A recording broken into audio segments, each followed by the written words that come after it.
Now it is. Good evening, ladies and gentlemen. We'll go ahead and call this regularly scheduled Newberry Commission meeting of November 23rd to order. We are missing one commissioner. Commissioner Norfleet is, I believe he's trying to zoom in. But as to our rules, if you're not here live, you don't vote anyway. You can participate in the conversation. So if he gets here, he will we'll get him into the room. He can certainly participate in the conversations, just not to vote. I have no changes or additions to make to the agenda as it has been published. So with that, I'll ask for a motion to approve the agenda. So moved. I have a motion from Commissioner Coleman, a second from Commissioner Farnsworth. Does any commissioner have any additions or changes to the agenda as it was published? Hearing none, we'll go to the public. Ladies and gentlemen, we have just made a motion to approve the agenda as it was published. It has been motioned and properly seconded. If you'd like to call in, you think that we missed something tonight, something should be on the agenda that's not on the agenda, that would be what you would be calling in for at this moment. All you need to do to accomplish that is dial the phone number that's on your screen. Once we have you in the meeting, at the bottom of your screen, you'll see a little hand symbol. Simply click that symbol. Will let us know that you'd like to make a comment. We'll make sure you have the opportunity to do so. Remember that in our hybrid Zoom live meetings, we have about a 30-second delay between the folks watching it live and the folks watching it at YouTube. So every time we go to public comment, we will make sure we give them plenty of time to call in and make that comment. Dallas, do we have anyone with their hand raised? No, sir. Okay, if you'll go back for well, we don't need to do a roll call vote because we have 4 commissioners all right here. So all those in favor of the motion signify by saying aye. Aye. Motion passes unanimously. I'd like to welcome Dr. CVR tonight from the Devi Temple that is being built. We appreciate you zooming in to give tonight's invocation here with us. Ladies and gentlemen, if you are watching at home, you may bow your head. If you are standing in the audience, we'll ask you to please rise for the invocation and remain standing for the Pledge of Allegiance afterwards. Doctor, the floor is yours, sir. Namaste. Namaste. Namaste. Namaste. Shanno mitram varunaha, shanno bhavadaryamaa, shanna indro prahaspatihi, harihi om. Tvameva mata cha pita tvameva, tvameva bandhu sakha tvameva, svameva vidya dravinam tvameva, tvameva sarvam mama deva deva. Hari Om. Om Shanti Shanti Shanti. The English translation is salutations to all. We offer our frequent, fervent prayers to the Lord, whom we praise as our mother, as our father, as our relative, a trusted friend, a guide, and a treasure. May, with the grace of the God, the elected commissioners and other officers assembled here get inspired to make the right decision and render all possible help to our community, our nation, nay, to the entire universe during this Thanksgiving period, although with a grim pandemic. Let there be peace and happiness to all. Let there be peace and happiness to all. Let there be peace and happiness to all. Namaste. Thank you, sir. We appreciate you being here tonight. Mr. Marine, will you lead us in the pledge?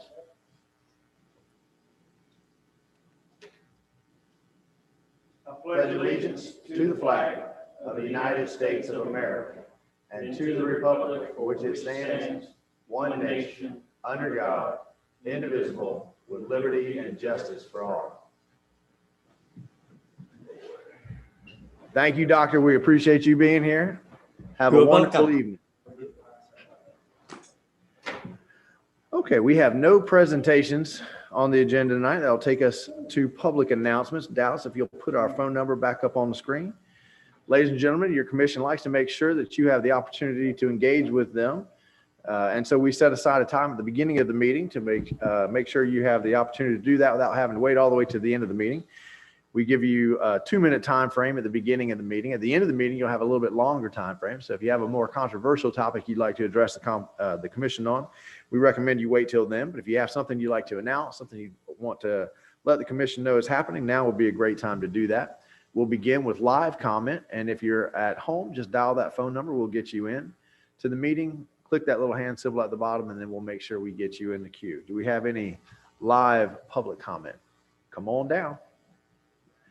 Don't forget to introduce yourself. Make sure the green light on the microphone is on. It says push at the very bottom, and you have to kind of push it hard. Green light. I'm Janice Smith with Newberry Main Street.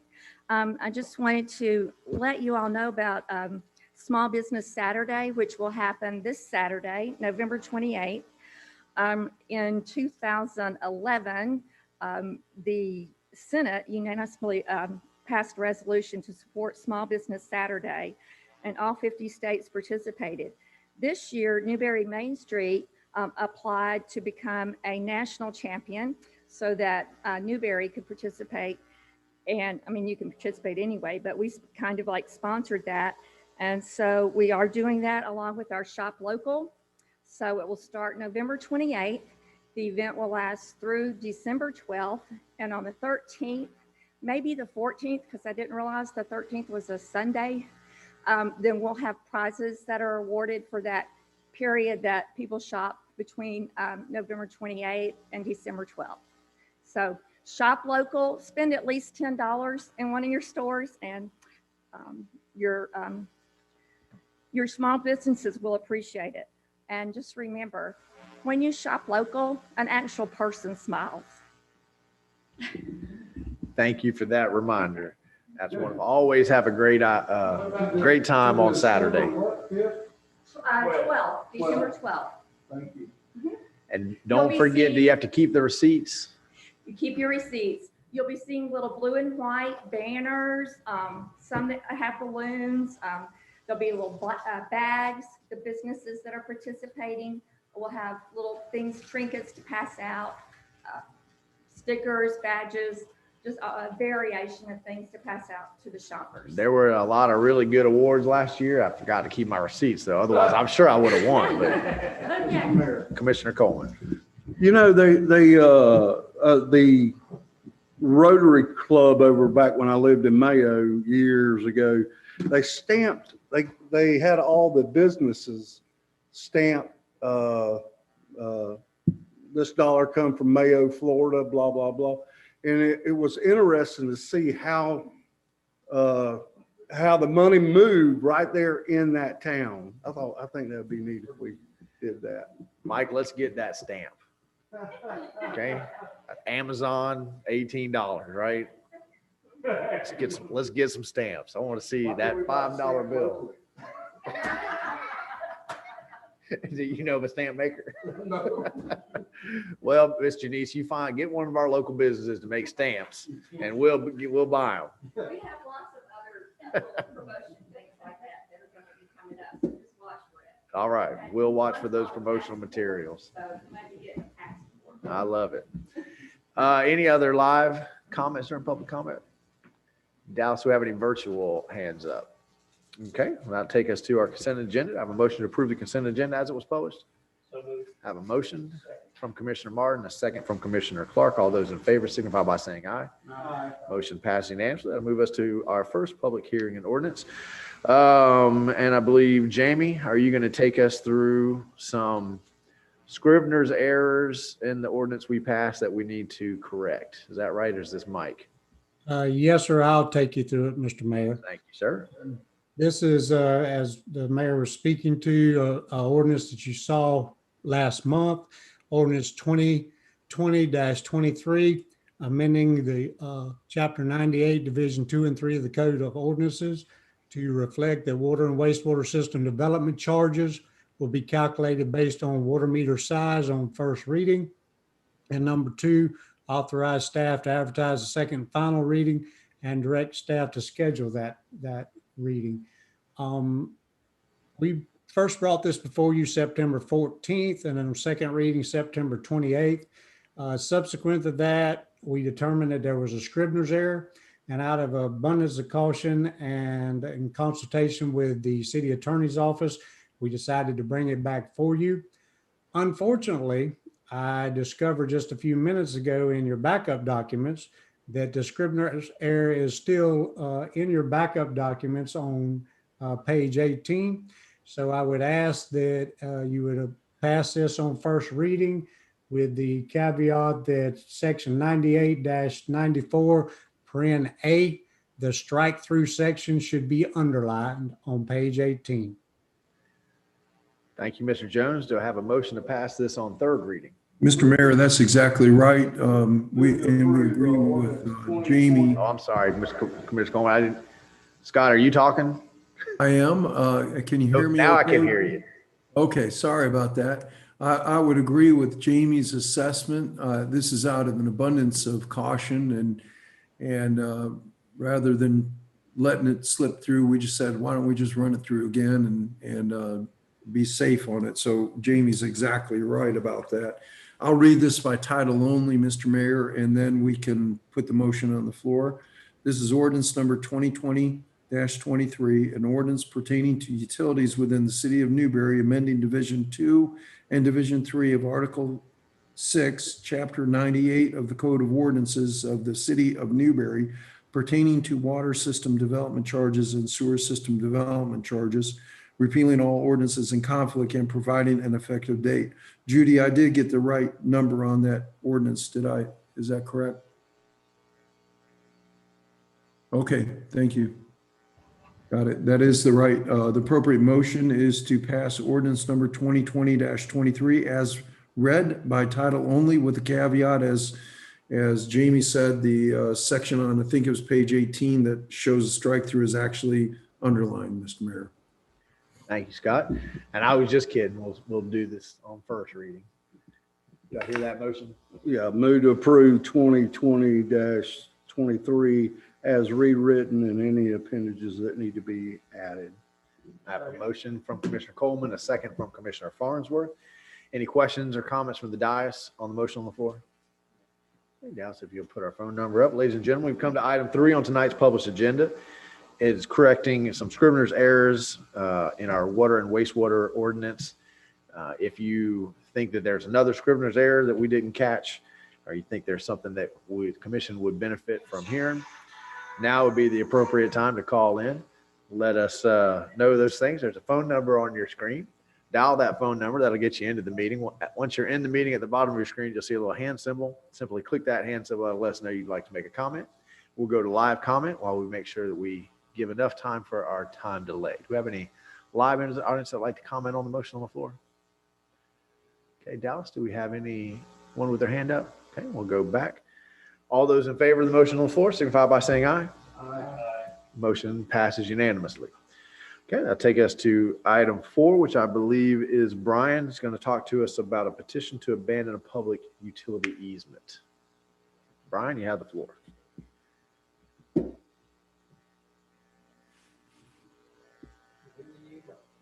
Unmute Sorry, yourself. Mr. Mayor, I lost my mouse. I couldn't unmute. Thank you, Mr. Mayor. Yes, sir, we have a petition from some local residents to abandon the public utility easement that still runs across their property. Previously, the property had a right-of-way and an alleyway running through it. Both the alleyway was abandoned by the city in 1999. The right-of-way was abandoned by the city in 2005. Per our alleyway and right-of-way abandonment ordinances, the city maintained a public utility easement on those abandoned right-of-ways and alleyways. In 2015, the Stewarts built a house in the middle of the lot. It's about a 3-acre lot in the downtown area, and their survey didn't catch the public utility easements, and so they inadvertently built a house over the public utility easements that remained on the lot. Fast forward 5 years, and now the Stewarts are selling their home. And they have a contract for sale, but they can't provide title insurance until the public utility easements have been abandoned by the city. And so therefore they can't sell a house until that's done. And so therefore they've petitioned the city for that abandonment. Once we got the petition in, we provided it to our utility director, Jamie Jones, who reviewed it and proved that we could abandon it. The city would not have future need for the public utility easements. And city attorney prepared a draft quitclaim deed to abandon the PUE, which was also reviewed by the Stewart's real estate attorney. And just to give you some context, here's an overall aerial of the downtown area of City of Newberry. The Stewart's property is highlighted in yellow there. And then as you can see, the outline in yellow is the property. Hang on one second, Brian. We don't, whatever you're sharing with us is not coming on to us. Okay. None of it or any? The Okay. aerial view. Have you been screen sharing this whole time? We haven't Let seen me- anything. I thought you were just talking to us. I'm sorry. I thought we were too. Is that green light on down there? There we go. Okay. So there's your, do you see it now? Yes. Okay. There's your Yes. aerial of downtown Newberry. The area highlighted in yellow is the location of the Stewart's property. And then zooming in on the property, the yellow line again is the property perimeter. The red dash lines are where the public utility, generally where the public utility easement runs. And so the east-west running line also coincides with the abandoned alleyway that was given up a few years ago. And then the abandoned right-of-way, you can see where it was on the north. Used to run through the property that was abandoned as well, but the public utility easements remained. And so that's what they've requested be abandoned. As I say, our utility director has stated the city is very highly unlikely to ever need those utility easements, and so recommended go ahead with the abandonment. And so the staff recommendation is to authorize the mayor to abandon the public utility easement by quitclaim deed prepared by the city attorney. Mr. Mayor, I'll go ahead and read the resolution by title only if you'd like me to do so at this Go point. right ahead. Mr. I'll Mayor, ask this for is a questions after. resolution of the City of Newberry, Florida, authorizing the mayor to execute municipal quitclaim deed between the city and William Stewart and Janet Stewart, making certain findings of fact in support of the city approving said municipal quitclaim deed, recognizing the authority of the mayor to execute and bind the city to said municipal quitclaim deed, directing the mayor as appropriate to execute and bind the city to said municipal quitclaim deed, repealing all prior resolutions in conflict and providing an effective date. The appropriate motion is to pass resolution number 2020-50 as read by title only. Thank you, Scott. I have a motion from Commissioner Farnsworth, a second from Commissioner Coleman. Are there any questions for staff or comments on the motion on the floor? We don't approve it, do we keep part of the house? Yeah, I think that's how that works. Do we get the kitchen? Commissioner Coleman? I just wonder how, and this is probably directed to the attorney, is how in the world did they write a clear title on this? I don't know yeah. how it got missed, Commissioner Coleman, in the first iteration.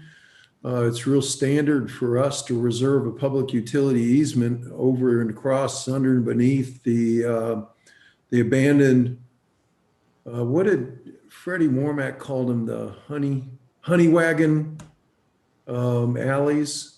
And they used to, that was the early wastewater collection system of the city. And he called them honey wagon alleys. And so when we didn't need them anymore, we abandoned them, but we would retain the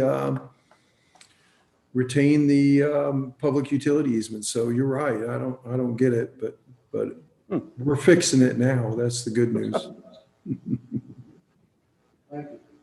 I don't know There if are no Jamie's more ever heard of it questions called. From the dais, we'll go to public comment. Dallas, if you'll put the phone number up, ladies and gentlemen. We're at the end of item 4, resolution 2020-50. It's a petition to abandon public easement. If you'd like to call in and make a comment on this agenda item, now is the appropriate time to do so. All you need to do to accomplish that is dial the phone number on your screen. Once we have you in the meeting, at the bottom of your screen, you'll see a little hand symbol. Simply click that hand symbol. That'll let us know you'd like to address the commission. We'll make sure you have the opportunity to do so. While we wait for that, we'll make sure we don't have any live comment on item 4 on tonight's published agenda. If any of our live audience members would like to make a comment, Mayor, I don't know if Jamie's ever heard of it come on called. down and honey just wagon. introduce yourself and make sure you push that button right there.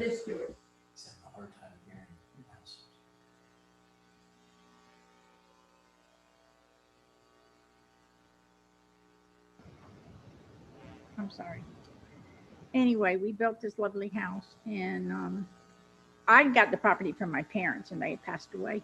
I didn't know about these easements and it wasn't on any of the paperwork that my mother passed on to me. I have the original plat book from that piece of property and I never found anything about it. So when we built and then with you now we've decided to sell and all of a sudden they're saying, oh, you can't get insurance on this title. And I was like really upset, but I went to see Brian and Janine and they were fantastic. They got right on it. They were so good about everything. And I just wanted to come and make sure I thanked you all. If you were able to help us resolve the issue, it would be great. Thank you so much. Well, thank you for coming here in person to tell us how wonderful our staff treated you. We always And they love to are. hear that. And I'll also say to you too, I even said it to Brian the day I was there. I've been on 3rd Avenue now for close to 7 years. You guys have cleaned up the area so nice. They've come in and they've like taken all of the abandoned trailers and it makes a difference to the city. It really does. And It I does. have told him I appreciated what they had done. So he says, next time you see a commissioner, mention them too. That's what they do. You're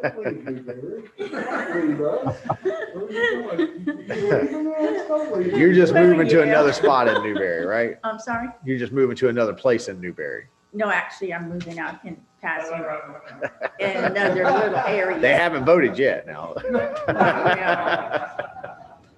Put it this way, my parents came here in 1970 and bought that piece of property. Wow. And it's been in the family since.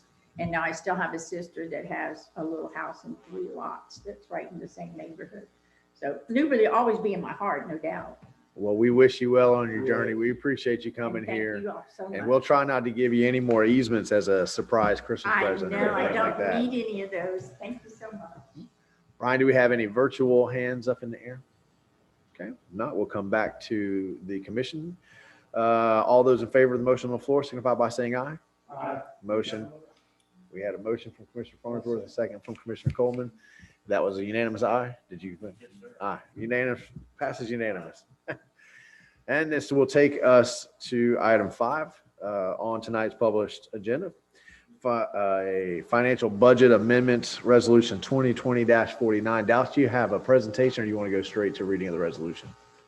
I think we're going to blame this one all on Commissioner Farnsworth, who's in charge of the cemetery, if I'm right. And somehow he decided he'd just buy a whole bunch of lots back from He folks. let the wheels fall off the wagon there. I do not have a presentation, Mr. Mayor. All right, Scott, would you go ahead and read the resolution in to the record, and then we'll ask for comment after that. Yes, sir. Happy to do so, Mr. Mayor. This is a resolution 2020. I'm sorry, Scott, hang on 1 second. We're just letting the folks know they don't have to stay any longer. They got their vote, so.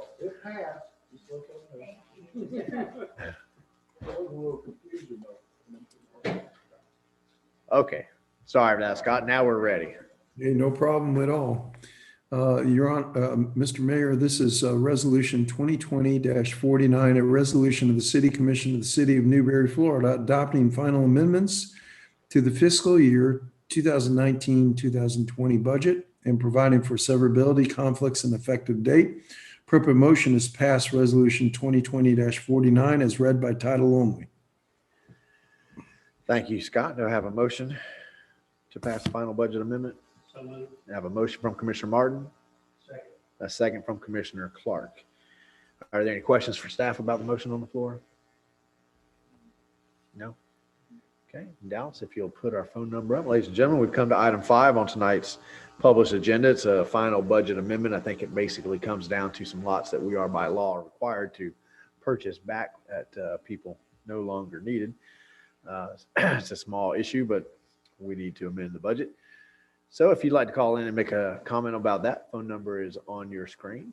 Dial it. Once we get you into the meeting, at the bottom of your screen, you'll see a little hand symbol. That'll let us know you'd like to make a comment.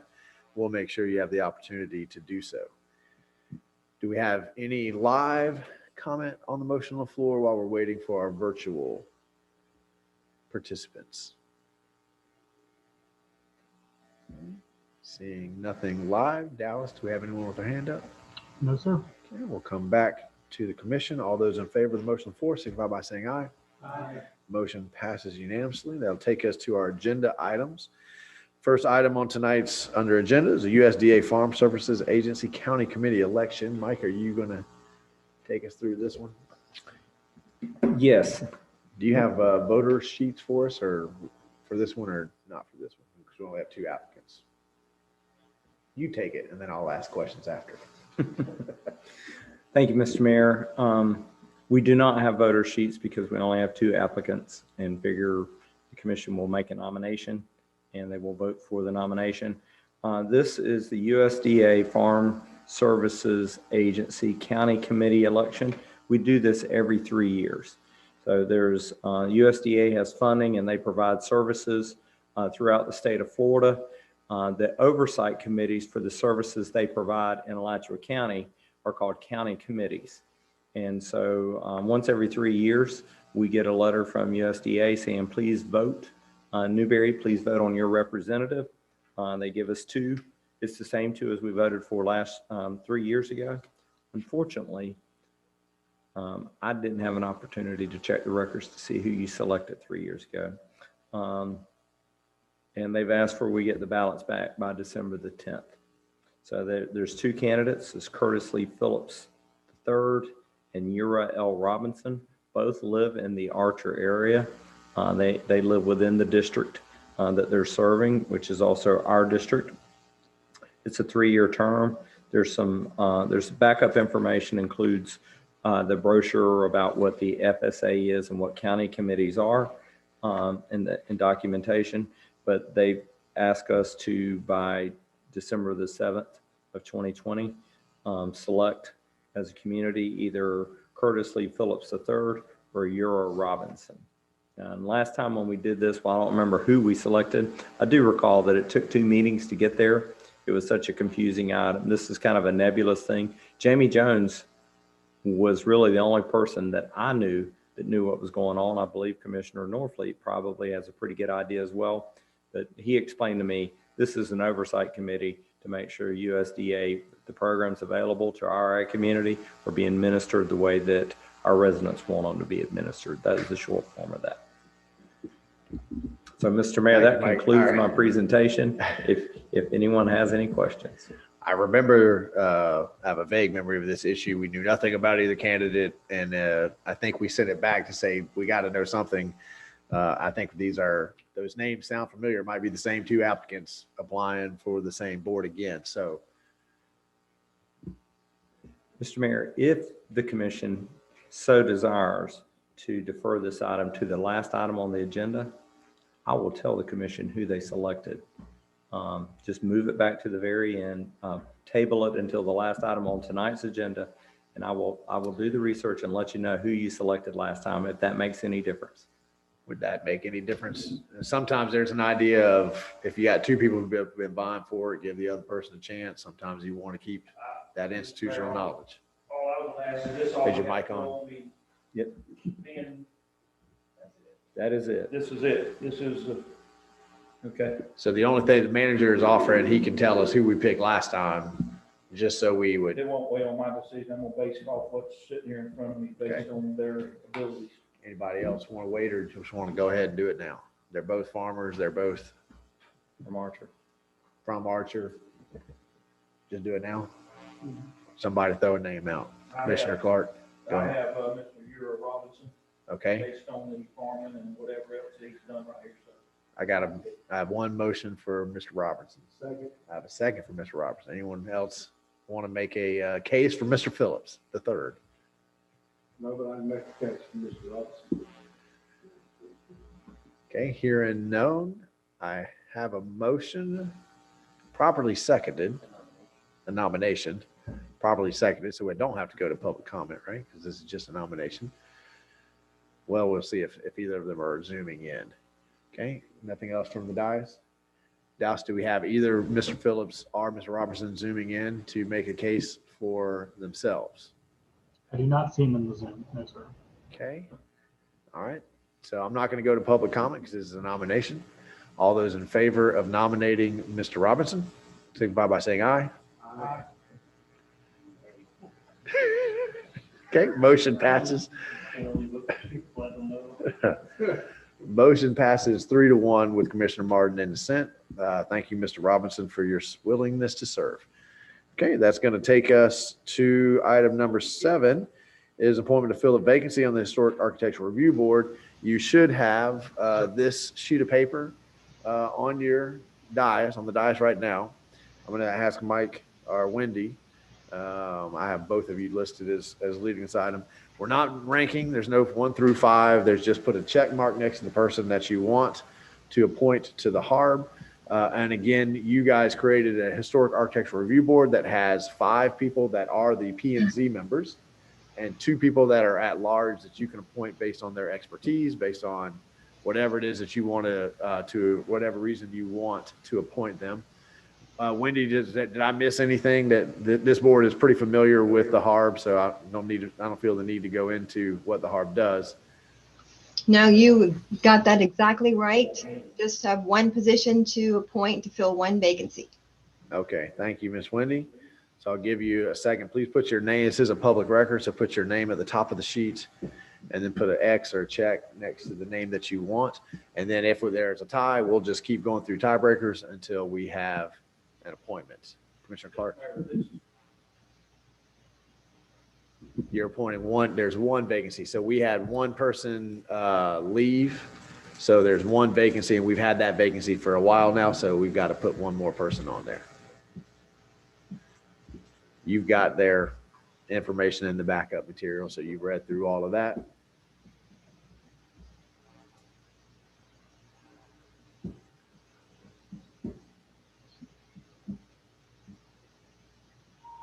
My only, I guess, request is if you're still considering is if any of these names are people who have continuing political aspirations, it might be best to put someone else, because that's how we get these vacancies is people who vacate their seat to run for something else, and then we got to come right back and do this again. So you can still absolutely nominate that person, just putting a bug in your ear about it. Does anyone need any extra time? Mike, do you have all 4? No. I'll give mine. We need to announce it right now, but we need to work through if there's a tie.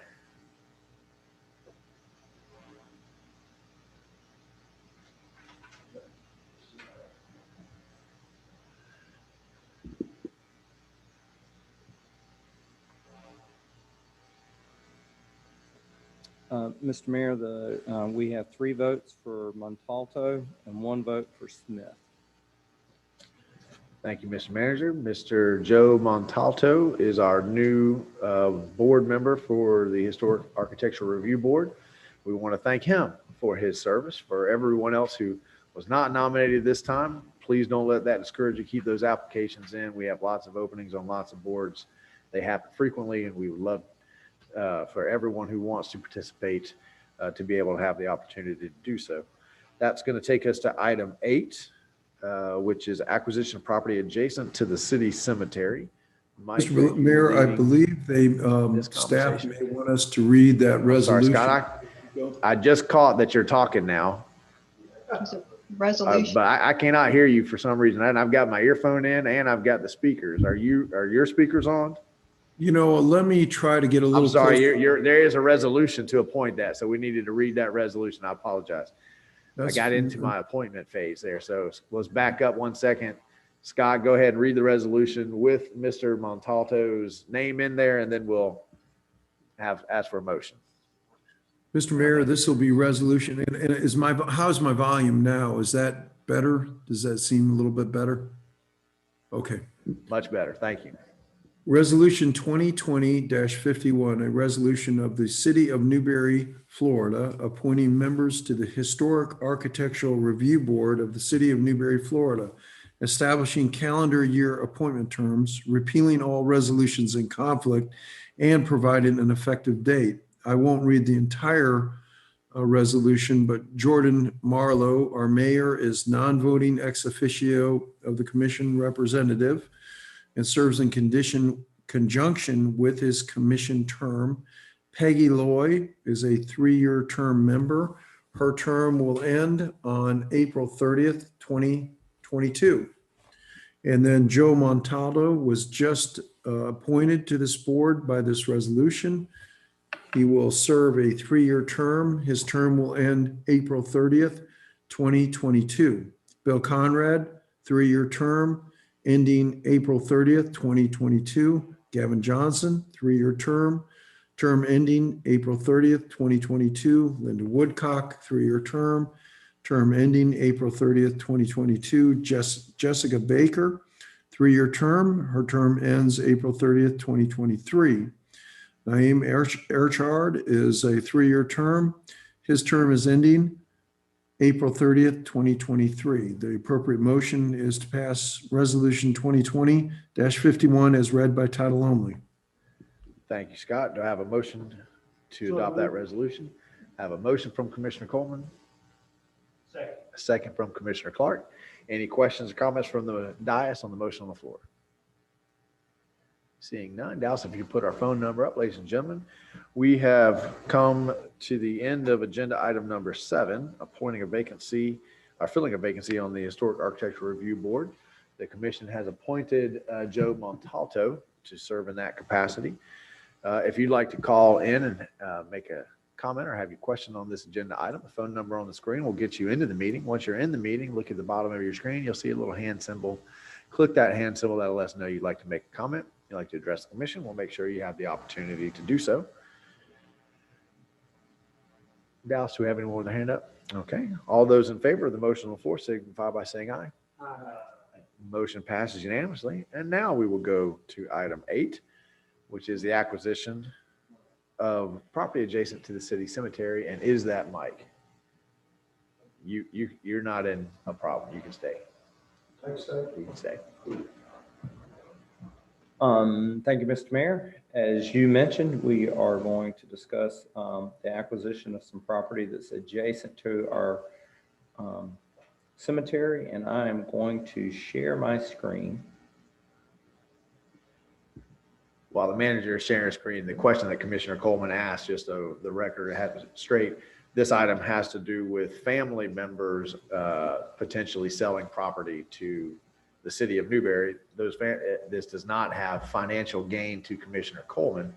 And we were just browbeats at this year's ethics about how we are not allowed to recuse ourselves unless we are the ones who are going to financially gain from something. So just because a family member gains, just because our neighborhood gains, or our church gains, or, none of those are excuses. The gain has to be to you and your family.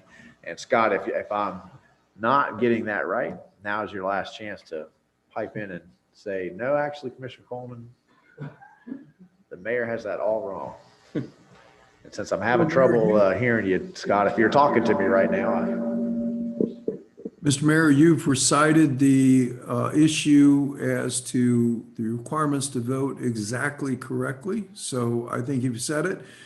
This is up to Commissioner Coleman. At the end of the analysis, it's up to Commissioner Coleman. I believe this is his cousin's, so it's up to him to make a determination. And of course, if he feels like he would somehow be affected in the family as a result of his vote, and that somehow it relates to question for him, then that is his prerogative at this stage to abstain from voting. So it's up to you, Commissioner Coleman. If we let Commissioner Coleman out of voting for things that have to do with his cousins, that's half the town. So I don't see any financial gain from for a cemetery. So I would like to be involved in this. okay. Mike, you got the screen shared? You ready to go? Take it away. Thank you, Mr. Mayor. Just put together a brief presentation. I've also outlined in the staff report. Let me see if I can advance the screen here. Look at here. So we're discussing acquisition of property adjacent to our cemetery. Here's the recommended action. I'll have this as a follow-up slide at the end, but we're looking for the commission to do 3 things to give us direction about acquisition. If we want to acquire it, to authorize the execution of certain documents, and to direct us on where to pull funds from to acquire that property. Here's kind of an aerial overview. Sorry about that. Do y'all see my sign that just popped up? Aerial overview. This shows the property. It shows our cemetery property. Immediately to the west of it, or to the left, you can see a rectangular parcel. It's called Candidate Cemetery Property. And the parcel number is 2.5 acres. Shows it in relationship to Newberry High School on the track, and on the far left side of the screen you see County Road 337. I also showed in here an opportunity maybe to extend Southwest 15th Avenue west to connect to 337. This parcel potentially plays into that to some extent, but it's not that full consideration. Just wanted the commission to kind of see where that lies in relationship to this parcel. So we were approached in the summer by Kevin Coleman, who was acting on behalf of his mother. She is interested in offering this piece of property first to the city. If the city didn't want it, she was going to put it up for sale or give it to one of her sons. But she thought we might like it for cemetery property. And so staff evaluated it and thought that there is a lot of potential to the city, either as cemetery property or for some future need that might be related to extending Southwest 15th Avenue, which I've heard this commission say is desirable. I can tell you from staff's perspective, we think that extending Southwest 15th Avenue to 337 would resolve some of the traffic flow problems we have in neighborhoods associated with the schools, Newberry Elementary and Newberry High School. So when the opportunity came up, staff looked at it, thought it was potentially a good idea. We ordered an appraisal. A professional appraisal service completed an appraisal on it and returned the appraisal to us and indicated that in their opinion, the property was worth $35,000. Seemed to jive with what we know about property sales. We have, one of our department heads is in real estate. And they all seem to know something about this thing. It fit with what staff understood the property might be worth. We discussed it with Mr. Coleman, and I didn't make a formal offer, but told him what the appraisal said and how things normally work in government. And his feedback to me was that the city, that $35,000 he had discussed with his mother was acceptable to his mother.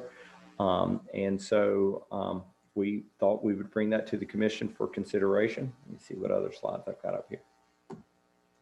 And now I can't advance it. And my screen is frozen, Dallas. You have any tips on that? I can just skip the whole thing. I can stop the share. And I'll continue without that. So I guess what we were going to show you though is the potential funding options. So I will try it one more time. Mike, are you asking the commission to vote on how they want, if they want to proceed, how they want to fund it Correct. tonight? That is correct, Mr. Mayor. Okay. All right, so I think I've got it back up there. Let me see if I can, there we go. So just some of the details about who the property is, I've already kind of covered them and what the appraised value was. So I got down to funding sources.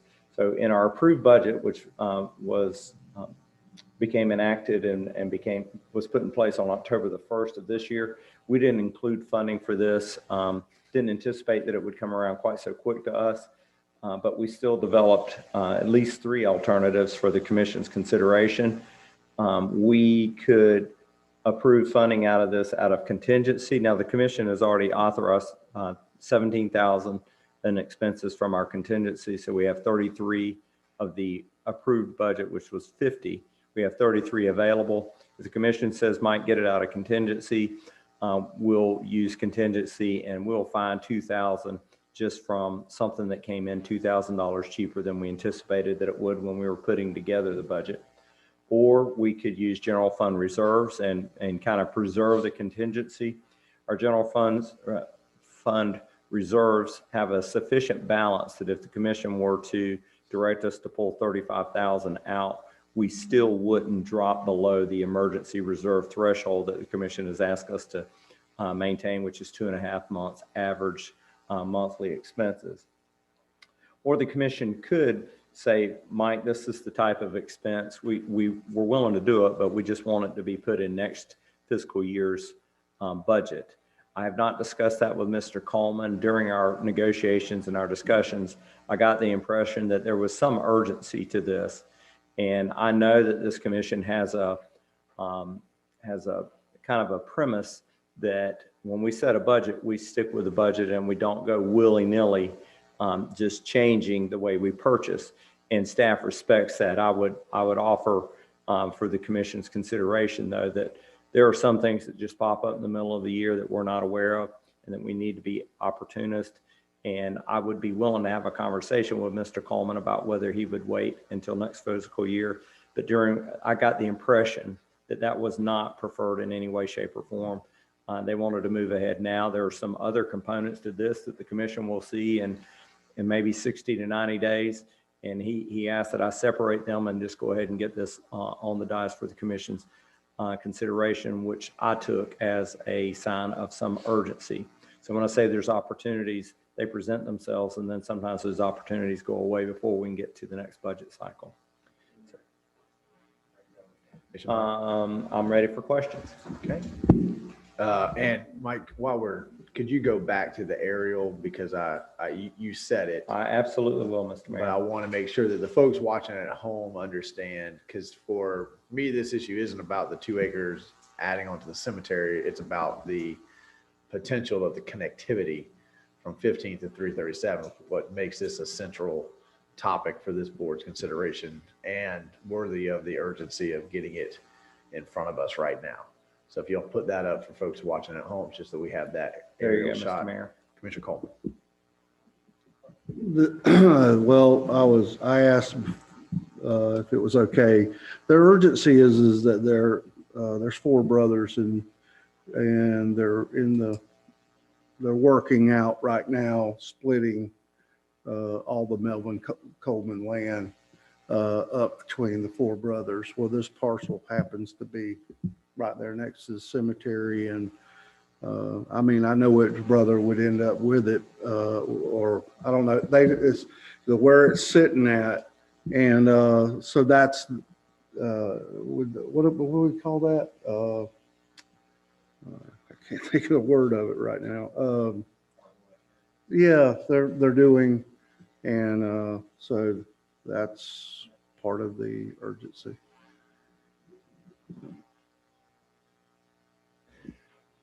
Commissioner Clark. Mr. Mayor, so back to the urgency, I got that. There was talk of those, and we're talking about this 15th. Is the 15th off the table? We're going back to talk about this, Mike, once we get the funding for this, and we'll talk about the easement for the 15th. Mr. Mayor, I wouldn't say it's off the table. I would just say that we want to, the Colemans asked that Kevin specifically asked that we address this now. I asked him about the extension of 15th and some opportunities we may have in terms of getting water utilities through there. He said he is absolutely interested in having those conversations, but those are going to take some time and be protracted, and he knows that. And he thinks his mother would like this resolved sooner than later. Okay, yeah. I didn't mean off the table as far as totally, but I'm just saying we want to do the 2 acres, then we'll entertain the next.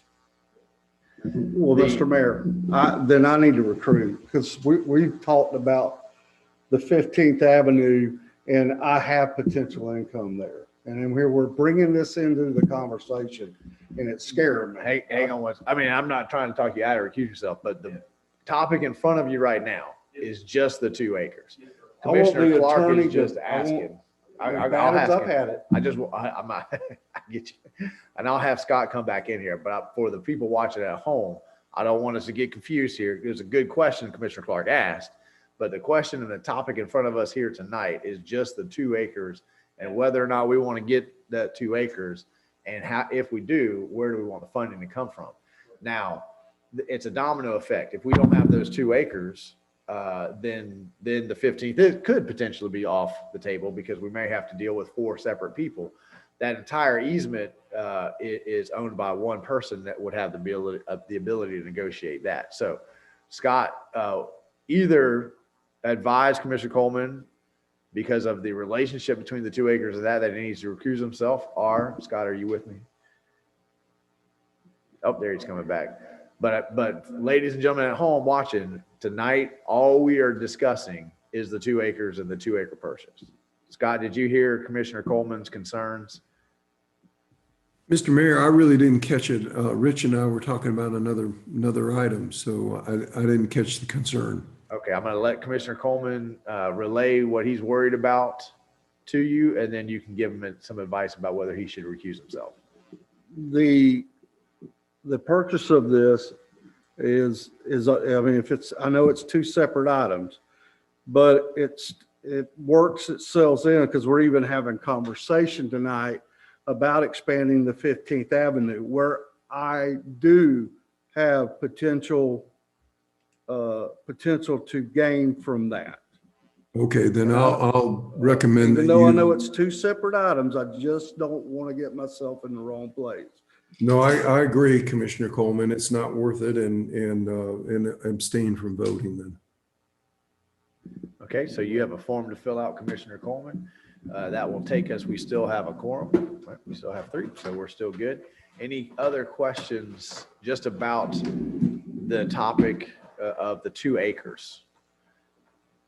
Does any commissioner want to offer an opinion on a funding source? Commissioner Clark. Mr. Mayor, I do. When on the dais, 1 or 2 back, when we were talking with Mr. New, there was a $200,000 above and beyond because we got our contingency in that budget. But there was a grant that came in that give us more money in this whole city budget. Is that still on the table here? Can we say that we have more money or no? Mr. Manager, I'll let you take it instead of me getting it wrong. Mr. Mayor, the city has been advised that we will be the recipient of a $200,000 grant from the Water Management District. Those fees are going to save our water and wastewater utility expenses, but they would not be saving our general fund expenses. These are in separate funds, and while we see a savings over there, we can't necessarily transfer it over to this.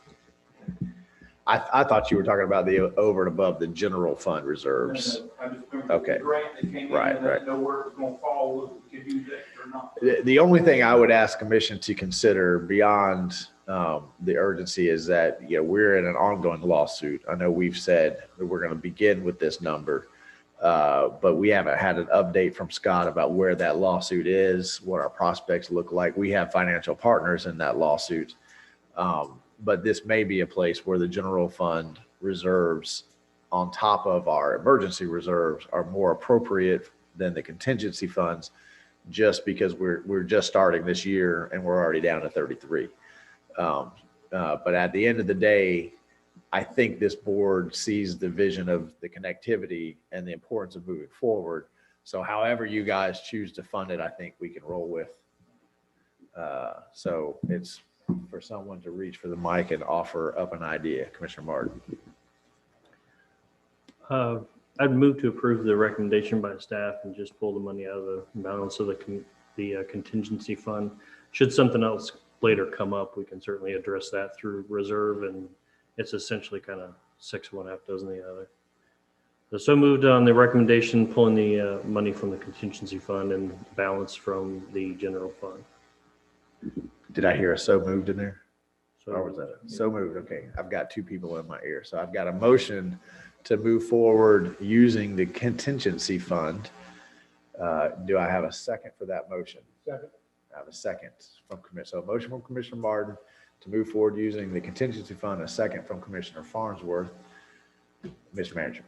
Mr. Mayor, I'd like to get some clarification from the maker of the motion.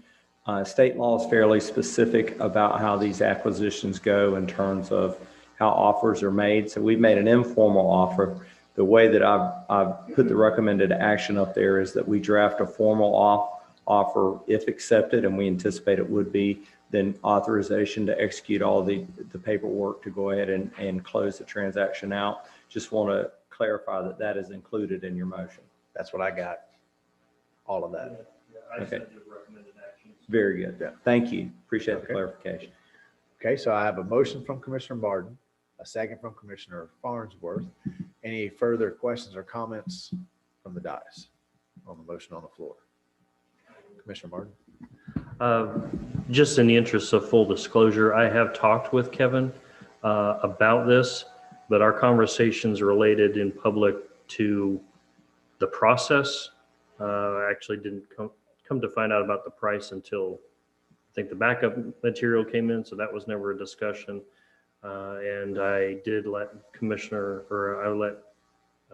Coleman know that it was going to be on tonight's agenda after verifying that with the city manager, but that was the extent of our conversations in public. And Mr. Manager, before we move forward, the recommended action, your understanding of the motion on the floor doesn't tie any activity, it doesn't tie the motion to that 2 acres being specifically for cemetery. It gives the city the flexibility for other. Correct, Mr. Mayor. I think it's in the city's best interest to say that it's for a municipal purpose. Could be a cemetery. It could be potentially for a future roadway expansion, stormwater treatment facilities, just whatever a future city commission designates, as that's what we need it for. I think it's in the city's best interest to keep it broad. Thank you, Mr. Manager. Okay, if there's no more questions or comments from the dais, we'll go to public comment. Ladies and gentlemen, we are on item 8 on tonight's published agenda. This is acquiring about 2 acres that are adjacent to the city cemetery. If you followed the conversation, you understand that the 2 acres are important to us, potentially important to us for the cemetery. They're really important to us to get connectivity between 15th and 337. That's the commission's overall vision here. But tonight is just about the 2 acres itself. We have a motion, probably second on the floor, to acquire the 2 acres using the contingency funds that the city commission in their wisdom already set aside for things like this that pop up during the year. If you'd like to make a comment or you have a question about this agenda item, simply dial the phone number that's on your screen. Once you're into the meeting, click the little hand symbol at the bottom of your screen. We'll make sure that you have the opportunity to address the commission.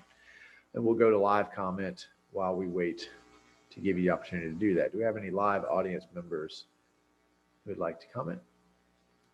Seeing none. Do we have any virtual with their hand up? Okay, and we'll come back to the dais again with Commissioner Coleman abstaining, recusing himself from this vote. All those in favor signify by saying aye. Aye. Motion passes unanimously.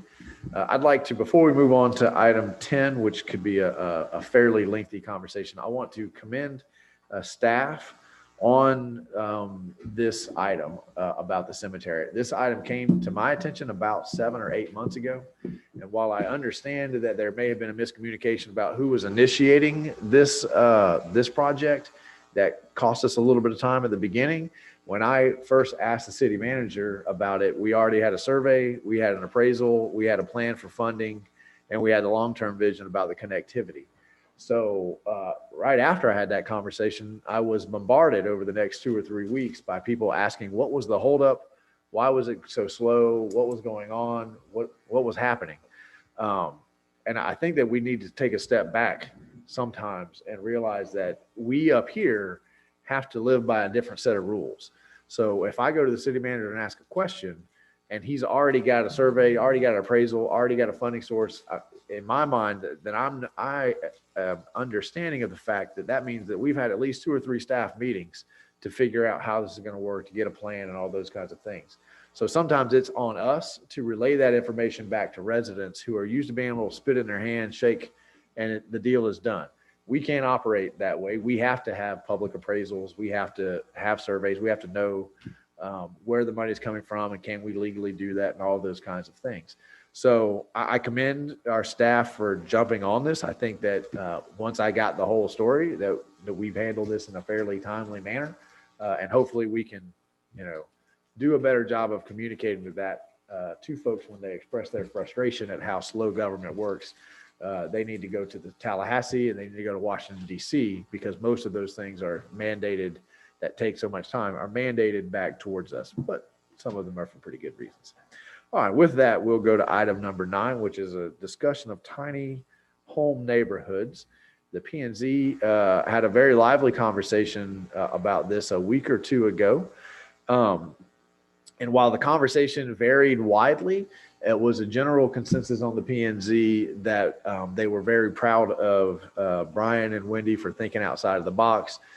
Tiny homes are a relatively new thing. They're not new. Lots of cities already have ordinances, but they are still a relatively new concept. So it takes a little bit for some folks to sort of acclimate to the idea of what a tiny house is. So we want to be on the cutting edge. We want to offer the full range of diversity in Newberry for houses, all the way from a tiny house to a $1 million home. And that's what Brian and Wendy are working on here for tonight. So with that, Brian, are you going to lead us through this presentation, or is it Wendy? Yes, Mr. Mayor, I'll lead through. All right, you have the floor. Thank you. I will attempt to share my screen. There we go. Can everybody see that? Can everybody see the, okay, thank you. Thank you, Mr. Mayor. As you stated, this is a discussion and a presentation of some concepts in tiny homes, tiny home neighborhood, actually. Some of the driving forces, a lot of you may have heard about the tiny home movement, but not really understand why. It is different, and there's quite a few things that are kind of driving it. Comes from increased environmental concerns. Tiny homes have a much smaller environmental footprint. They use a lot less energy generally, and so people see it as a means to be better to the environment. Some of it is growing dissatisfaction with materialism. They decide they want to lead a life that has less stuff accumulating, unlike my garage. They have a greater cultural awareness. The debt. This is a growing concern, I know, for certain younger generations coming out of school with lots of debt, and I want to add to that with a new home. It does provide practical means of providing housing for low-income and homeless residents, and probably the biggest driver is just lack of affordable housing opportunities pretty much countrywide. And so some considerations when you're thinking about tiny homes is kind of defining it by how it's constructed, and there's actually multiple ways that they can be constructed. The zoning and related standards for the tiny homes, which zoning districts would they be appropriate in perhaps versus others where they would not. And then of course the aesthetic considerations of tiny house design. There's really no limit to how creative people get with designing their tiny homes. And so for a tiny home neighborhood, that definitely might be a concern.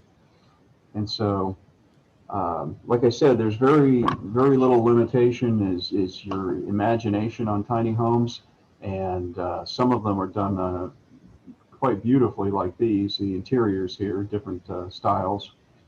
And so kind of need to define what is a tiny home, and typically it's a small house that runs between 120 to 900 square feet, sort of generally. There are no hard and fast rules.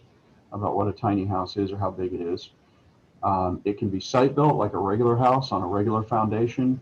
It can be pre-manufactured like a mobile home and on a mobile home foundation, or it can remain on wheels. Most of them are designed with innovative space-saving techniques. You pretty much have to be if you're going to live in something which is substantially smaller than what you're used to. And so, just to be clear, a lot of what we see when we're talking about tiny homes are what's called tiny homes on wheels, the THOWs, THOWs. And those are actually constructed and regulated as if they're RVs. Many of you may have heard of park model RVs. And so, it looks something like this. The wheels stay on the tiny home, and it allows the owner to basically haul it all over the country if they so choose, and go live at different areas for different amounts of time. But for the purposes of our discussion here today, we're not really addressing these. I just wanted to make clear everybody understands that we're not talking about tiny homes on wheels. We're talking about those that are going to be on regular permanent foundations. More along the lines of what you see here, something similar to this. You could, like I said, you can have a site-built home. It can be modular, where the components are built in a factory and then shipped and assembled on site on a foundation. Or you could have one that's pre-manufactured in a factory and then shipped and set up as if it's like a regular mobile home, but it's smaller. And so, just briefly, current Florida building code requires that your habitable rooms cannot be less than 70 square feet, but you've got to have at least one room that is a minimum of 120 square feet. But within that 120 square foot room, you can have your living quarters, your kitchen, pretty much everything you need other than the bathroom facilities. And then no rooms can be less than 7 feet in any direction. Your ceiling height considerations. Stairs have to be a minimum 36 inches wide. Now compare that with the International Code Council Appendix Q, which is something that a lot of communities have adopted to address tiny home construction and regulation. They still have to have a foundation and meet other typical building code compliance standards. But they do make additional allowances for things like how you get in and out of your sleeping loft, whether it's by ladder or by stairs, that kind of thing. And like I said, some cities and counties have already adopted it, and the state legislature, I believe it was up last year in the 2020 legislature. It didn't pass, but it's going to be most likely presented again in a new bill in 2021, which would make sense because the tiny home, I don't want to say fad, it's more like a phenomenon, is continuing to grow. It's not going away. And so relative to the current City of Newberry code requirements, just to be clear, what we're going to really discuss tonight in terms of getting direction from the commission to finish drafting an ordinance that would allow tiny home neighborhoods. If you own a lot in a residential neighborhood, and there are no size restrictions either by the neighborhood itself or in the city zoning district, you can build a tiny home on that lot. If you have a lot that you don't have a residence on already, or you could use a tiny home conceivably as an accessory dwelling unit behind, with the primary structure. So they're already allowable as long as they meet all of the requirements of the Florida Building Code. Like I said, specific subdivisions may have additional deed restrictions that would dictate a minimum square footage, and you wouldn't be able to build a tiny home there. And so from the general concept of tiny home and what tiny homes are, we move on to tiny home neighborhoods. And a lot of people call these pocket neighborhoods. And the reason being is they usually, because of the small size of the units, they fit nicely into some infill lots that you might have in say a downtown area, or some undeveloped land, an acre to 2-3 acres, something like that. You can actually get a fairly high density relative to the lot sizes by allowing coming up with regulations that allow for tiny home neighborhoods. And just a couple of general concepts to go by. This one, you can see it has a community driveway with community parking areas. And then to the far left, you see they've got some community garden areas. And that's kind of a signature of a lot of the tiny home neighborhoods that you see out there that have already been developed, is the shared community area, whether that's they have a, like this one demonstrates a screen pavilion where everybody can congregate. Some of them will have shared laundry facilities to save space. You don't have to have space in your tiny home for a washer and dryer. Community gardens are popular in a lot of these, and fire pits and that kind of thing. So it's one of the actual benefits that people like, is the shared sense of community that you get in this type of pocket neighborhood. Here's another little bit different concept, where you'd have a single point of ingress and egress, but you'd have space to turn around and drive in and out, so you'd only access the main road directly. And then another concept here, this one you would actually, you'd have a loop that goes around the perimeter of the property, and you'd enter on one side and exit on the other. Everybody would enter and exit off the same. Again, the idea being to not have a situation where you have parked cars backing out into the main travel lane. You want to always, if possible, avoid that. So just some general concepts of how those types of pocket neighborhoods could be developed. And so some considerations when thinking about tiny home neighborhoods. The idea is to address the livability issues. If you're going to have higher density, people are going to be closer together in tiny homes that don't have a lot of space inside, then that's where kind of the concept of common shared area comes into play. And so you have a lot of the same amenities that you'd have on a larger home or a larger lot. You just share some of those with your neighbors. And so common open spaces, like I said, is a very common concept in these neighborhoods. You can make them the lots wider or deeper so that you can shift the location of the houses, so you don't just have a long row of tiny homes all in, one in a row after the other that looks boring and not aesthetically as pleasing. A lot of themed landscaping goes on in some of these with sidewalks generally, or linked trails. Some of them they'll do hard surface sidewalks. Some of them they'll do gravel or mulched trails that run between some of the buildings. Curvilinear street alignments. That avoids people speeding through the mini neighborhood. And this is probably an important one here. A very important one is to overcome the urge to, or the temptation rather, to fill every square inch of the property with tiny home lots. Leaving that extra open space, getting the higher density, but leaving enough open space so that the residents of the tiny homes have a places to go out and enjoy themselves. And then, one of the things that the Planning and Zoning Board talked about was whether or not, if you had a tiny home, you would also allow them to have storage sheds. And generally, that kind of goes against the flow of the grain, or so the flow of the concept of a tiny home is that you're not accumulating stuff, and so you don't need all of that extra storage. However, it can be addressed in multiple ways. You could allow sheds, or you could have a common storage building facility that everybody shares space in, and maybe has their own locker or have their own bin or something. And so that's kind of the very broad overview of what a tiny home neighborhood could look like. So then the other question to address is, Ryan, in a general, yes, sir. Do you want to pause at different sections here and get the commission's feedback? Because you've got a lot of things you're asking for feedback on. I doubt they're going to remember. We could certainly do that, Mr. Leader. And wing it at the end. I don't, if the commission wants to hear the rest of the presentation, or you're taking notes, or roll with it, Brian. They're good. They have memories like elephants. All right, well, we can always go back.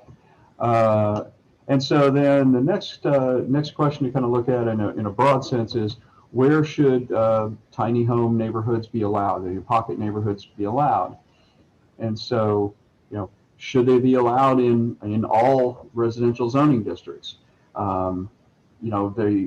are really good for providing infill on vacant lots in existing residential districts. Say, our downtown area, there's several places throughout the downtown area you might have an acre to 2 acres that you could fit a tiny home neighborhood in, a pocket neighborhood. That would be something you would maybe consider doing, not necessarily by right, but by special exception.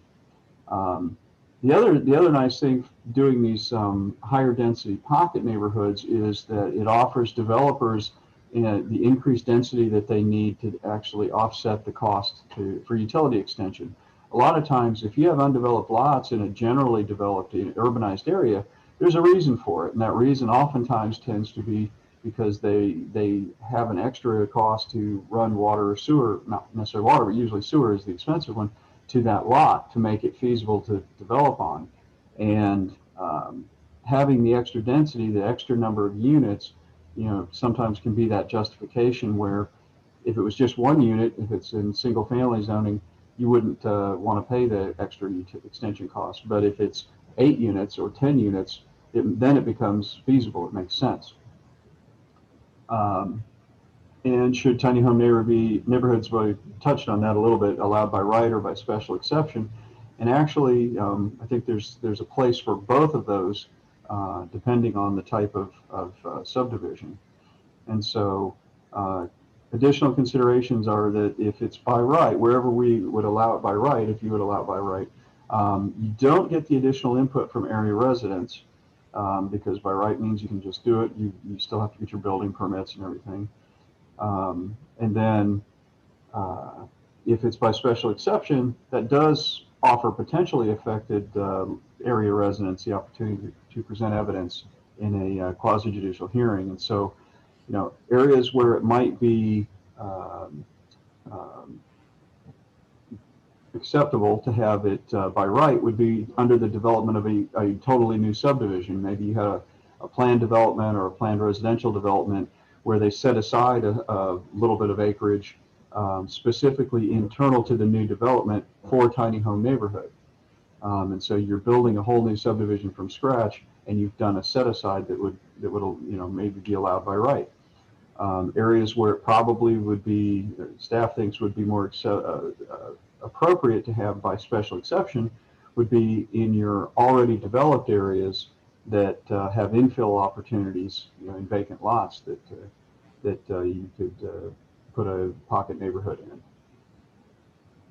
And so just kind of in closing, hopefully that will spur some discussion and to talk about the various concepts and get some direction from the commission. It's kind of tongue-in-cheek here, kind of a joke. We're not looking for the one on the left, and we're looking for standards, hopefully, that would promote something a little more akin to the one on the right.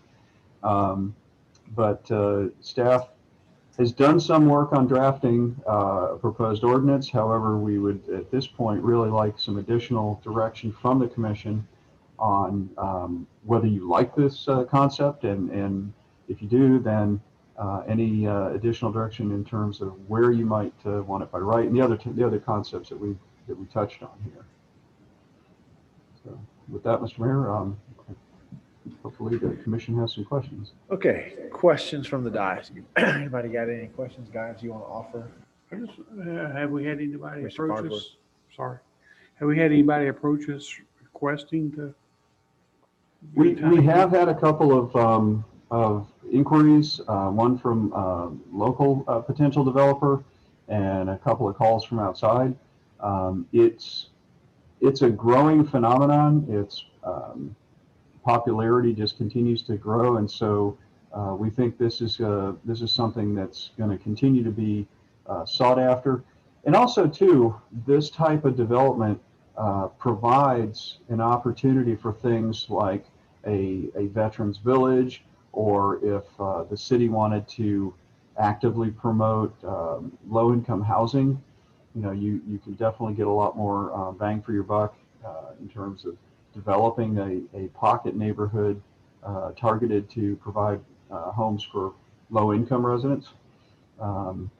Some larger communities that are actually in the business of providing homeless shelters have even used them for that purpose. That usually tends to be in much larger communities with much larger budgets, but there's a potential for that as well. And then you also have at the other end of the spectrum, you have private individuals that could afford a lot more house, but they choose this lifestyle for all the reasons we discussed earlier, and they spend substantial amounts of money on really high-end tiny houses in tiny house communities. So, Brian, can you go back to the pictures, the images of the various? So it was close to the beginning of your presentation. Because to me, the conversation that that right there, put that up. You know, the conversation at the P&Z really centered on how do we encourage tiny homes like this that become unique, attractive additions to the community, and how do we not allow them to become just a shed that you stick a air conditioner in the side. So I think what Brian is asking us is, how, one, do we want to pursue, do we want to get out in front of this before we're too far behind it? Do we want to have something already in place? And two, how do we want to address some of those concerns for it doesn't become a trailer park? We do have a draft ordinance that the P&Z looked at. It was so detailed that the P&Z went off into some rabbit holes chasing, and we've had a lot of setback questions about sheds. So I think we got into the weeds on this, and so I've asked staff to pull us back in front to you guys to the 20,000 foot level, which really should be where we exist anyway. Do we want them? Do we want to have a mechanism to allow it? And if so, how nice do we want to make them while making them also affordable? We give that kind of 20,000 foot direction to staff, and then they come back with an ordinance that says this is going to do that. So for instance, in the ordinance that we have right now, we're mandating like walkable paths between each house and those kinds of things. I can see myself wanting to live in a tiny house, but not wanting to encourage my neighbors to come over, So, I mean, I would like to stay on those two questions. Is this something we want to get in front of and have an ordinance in place? And then what level of do we want to hold them to? Commissioner Coleman. Yeah, I'm for by right. I don't want to have a special meeting on every daggum one. We need to, I know it's in detail and it's probably going to lead over into staff time, but I'd say we need to go ahead and get an ordinance put together for this. I visited a tiny home neighborhood. It's more of a Airbnb that's over in Williston. That's top notch. It's unbelievable. I encourage all the commissioners to run over there and look at it. I mean, you're talking 10, 15 minutes down the road, and it's right in the middle of downtown. And they did an excellent job there. But I would much rather go by right totally. And I mean, we don't have to be so strict. We're not in the villages. We could tone it down. That's it. Brian, could you, to that point about the by right, by special exception, the ordinance that you have drafted has a compromise position there. Could you give us yes, Mr. Mayor. 30-second summary of that compromise? The draft that we've put together so far does have opportunities for neighborhood development, subdivision development that includes an area within it for tiny home development that we would recommend could be done by right. That is the idea being that when you're developing a brand new subdivision from the ground up, especially if you do something like a planned residential development or a planned development that includes some commercial, you're writing your own zoning code for that development. And so everything within that development, you kind of make up your own rules that are then approved by the Planning and Zoning Board and then the Commission. And we think that would be appropriate. Where I think we might run into some concern is if we went into existing subdivision areas, or not subdivision areas, excuse me, neighborhood areas, say in the older downtown core of Newberry. And we said, okay, there's an acre here. We're going to let you put a pocket neighborhood in by right. The issue I think you run into there is, you may have somebody who has a very nice home. They've invested a lot of money in, and they would be very concerned that a micro, pocket neighborhood was going to go in next door, especially if we didn't have higher standards required for aesthetics that would then add value to the look and feel of the pocket neighborhood, as opposed to allowing it by right with minimal standards for aesthetic design. That was sort of the thinking that staff had on that, was that if you're going to go into existing areas, people buy their homes with an expectation that the general area around you is going to either remain similar to what it is when you buy, or at least be developed in a similar fashion.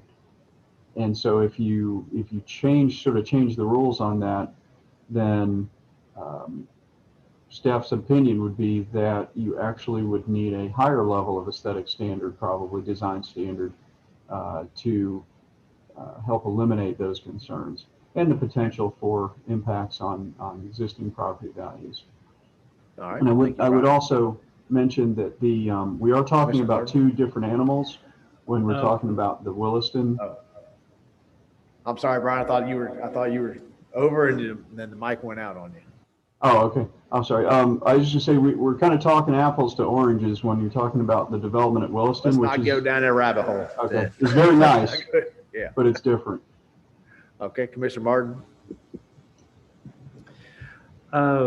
I find myself gravitating more towards a potential by right situation when you have a single unit on a piece of property.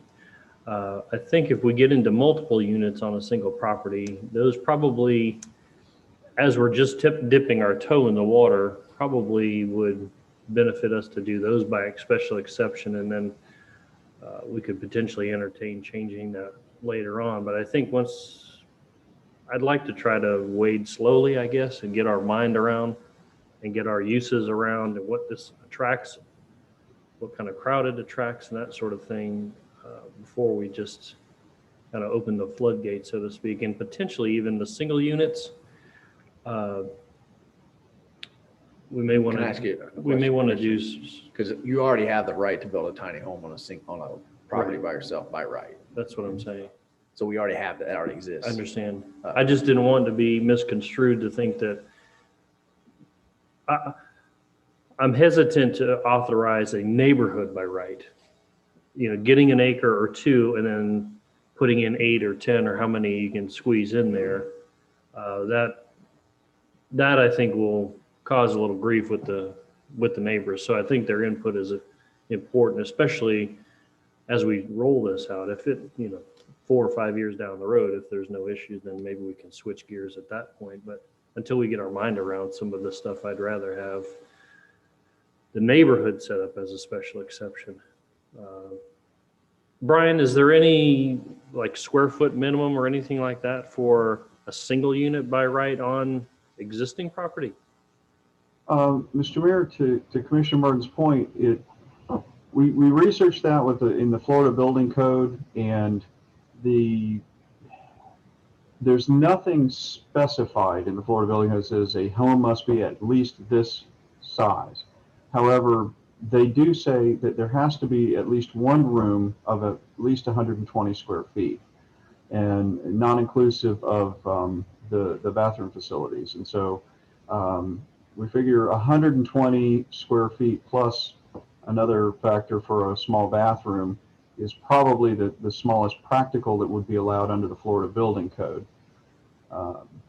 And those units that small tend to be probably more along the park model, the RV park models. The tiny homes that are placed permanently probably run in the closer, on average, 400 to 500 square foot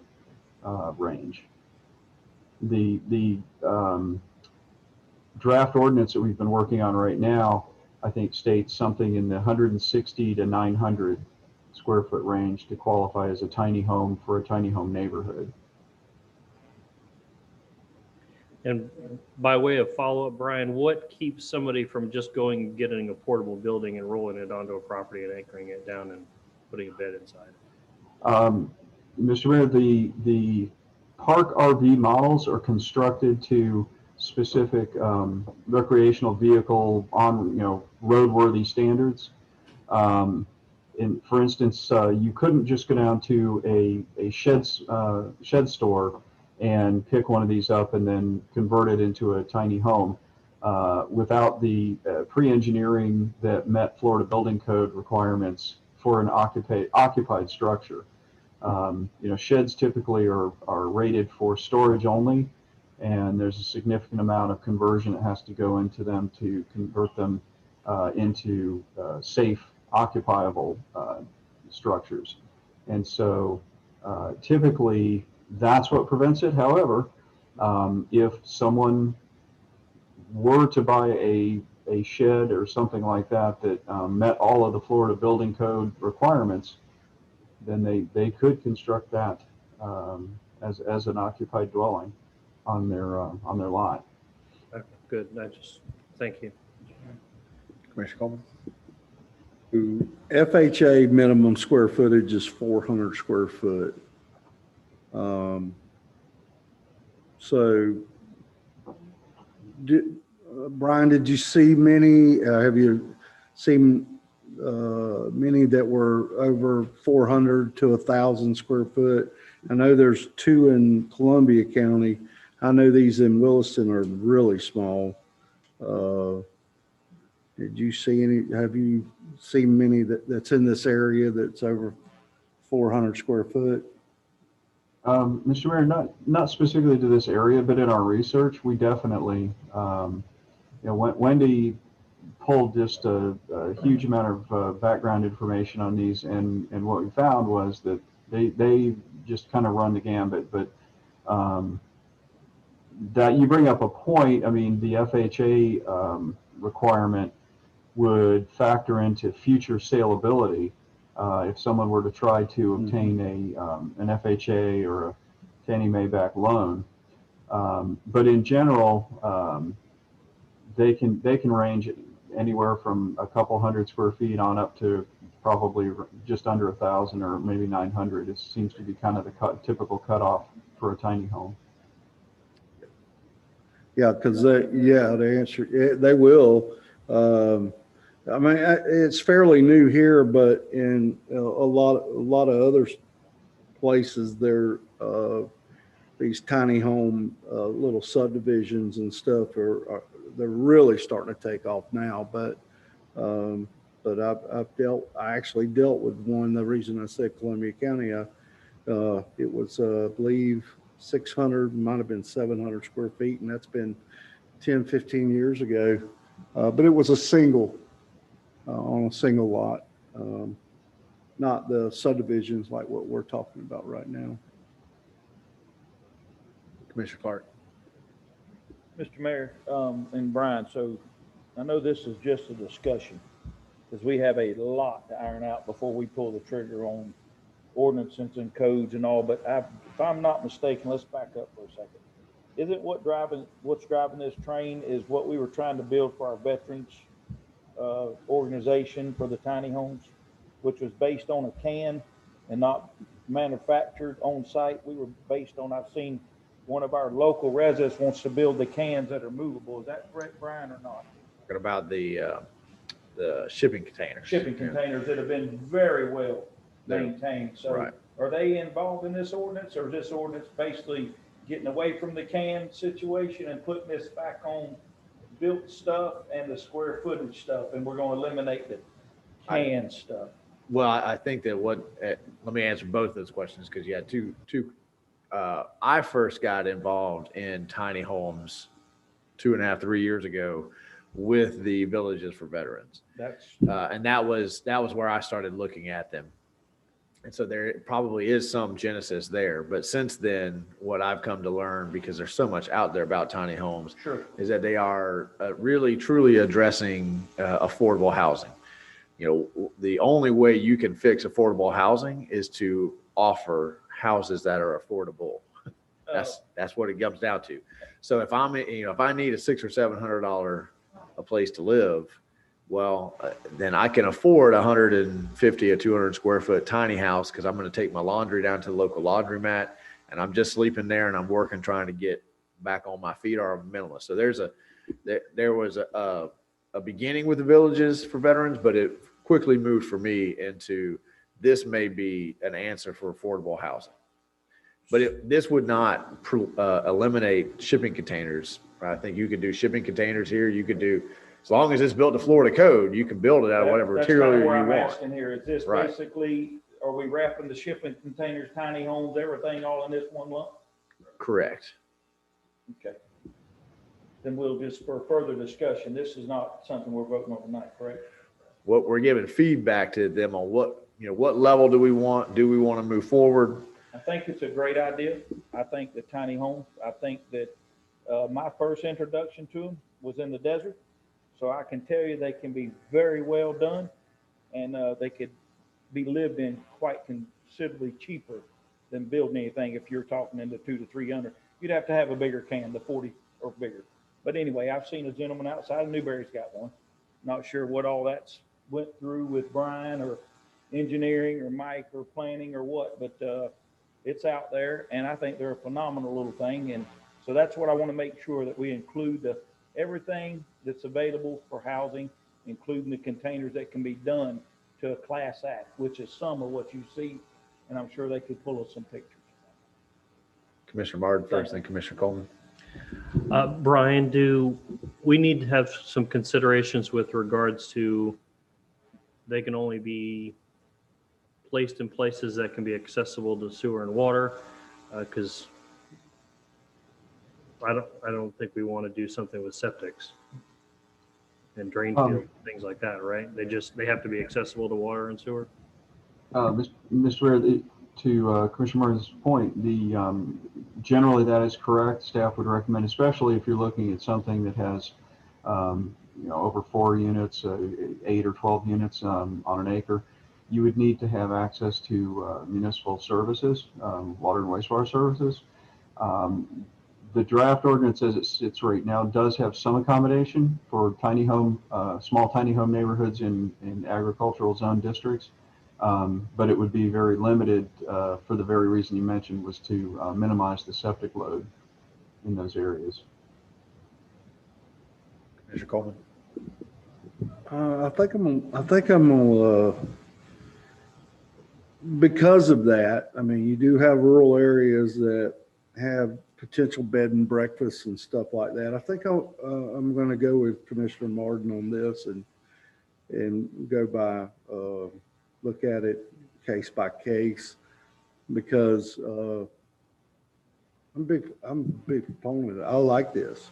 I think that, but even with the rural areas, that people, if they could handle it with it. But yeah, so yeah, by right is, with all that, it's kind of scaring me. At least get our, how do you say it, get our toes in the water or whatever before we dive off and start writing a major one. Well, just to be clear, the compromise that Brian gave us in the 30-second summary pretty much aligns with both of those concerns. So if you're accessible to water and sewer and you're building a brand new development, you would have the right. If those things aren't possible, if you just have 1 or 2 acres and you're trying to fit into our existing neighborhood, not a development, but a neighborhood like behind us or around here, or it's rural, it'd be special exception. So you've got 40 acres that connect to water and sewer. They're on a paved road. You connect, you can develop this by right. If that's not the case, if it's 1 acre here, or if it's a rural area, then you would come back to this board by special exception. That was the compromise that he was saying that they're already considering. Commissioner Martin. No. I was saying, I was pointing out that I felt regardless of whether or not you had access. If you go to the point where you want to put more than one unit on a parcel, I think that initially should be dealt with by us through special exception, regardless of whether you have access or not. I think the development stuff. I mean,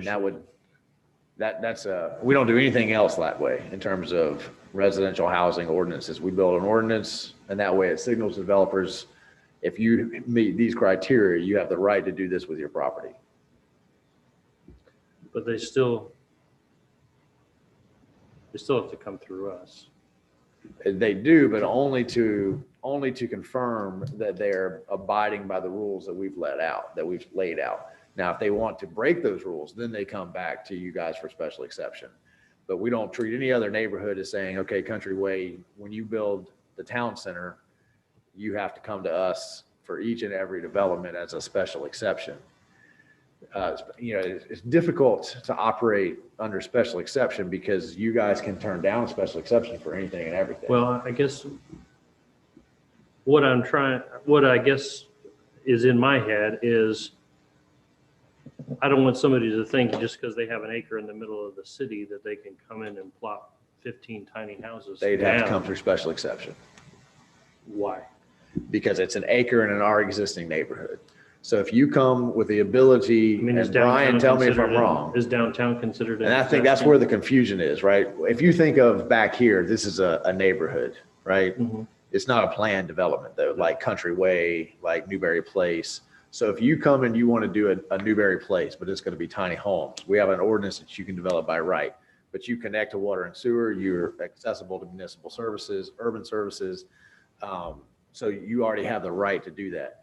So if I were to walk one block that way, I would find all of these little lots that you could go to a realtor and buy, but they're in the middle of neighborhoods. Those would have to come to you by special exception. If I said, I've got 20 acres off of Newberry Road. Newberry Road's a bad example because I argue about Newberry Road. 27, right? I got 20 acres off of 27.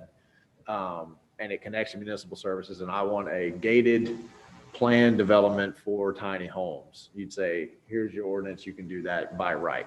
And then you would still work through the P&Z, you'd still work through like any other neighborhood. Okay. So that's using the word neighborhood is kind of confusing. If I'm building a Country Way, Okay. a subdivision, I'll say that word. If you're building a subdivision of tiny homes, you can have it by right. If you're not in a subdivision that connects to urban services, you're special exception. I think we're saying the right thing. I think we're saying the same thing. I think so too. Yeah. Okay, Commissioner Farnsworth, you had a hand up. That's pretty much answered my question.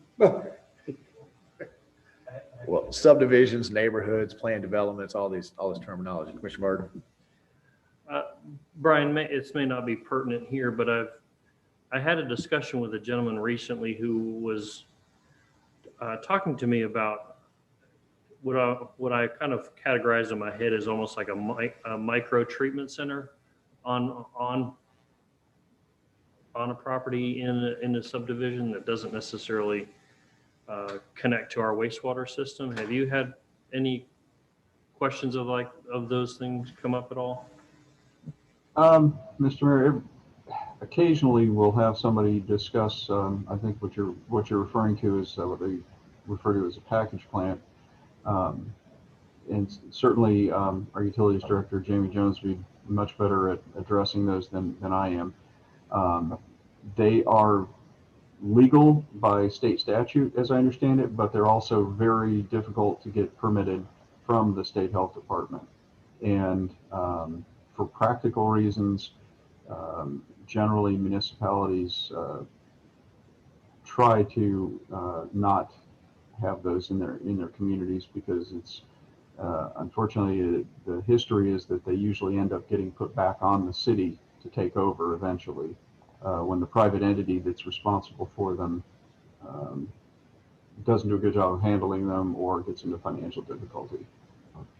But I think Jamie would be far more qualified to discuss that than me.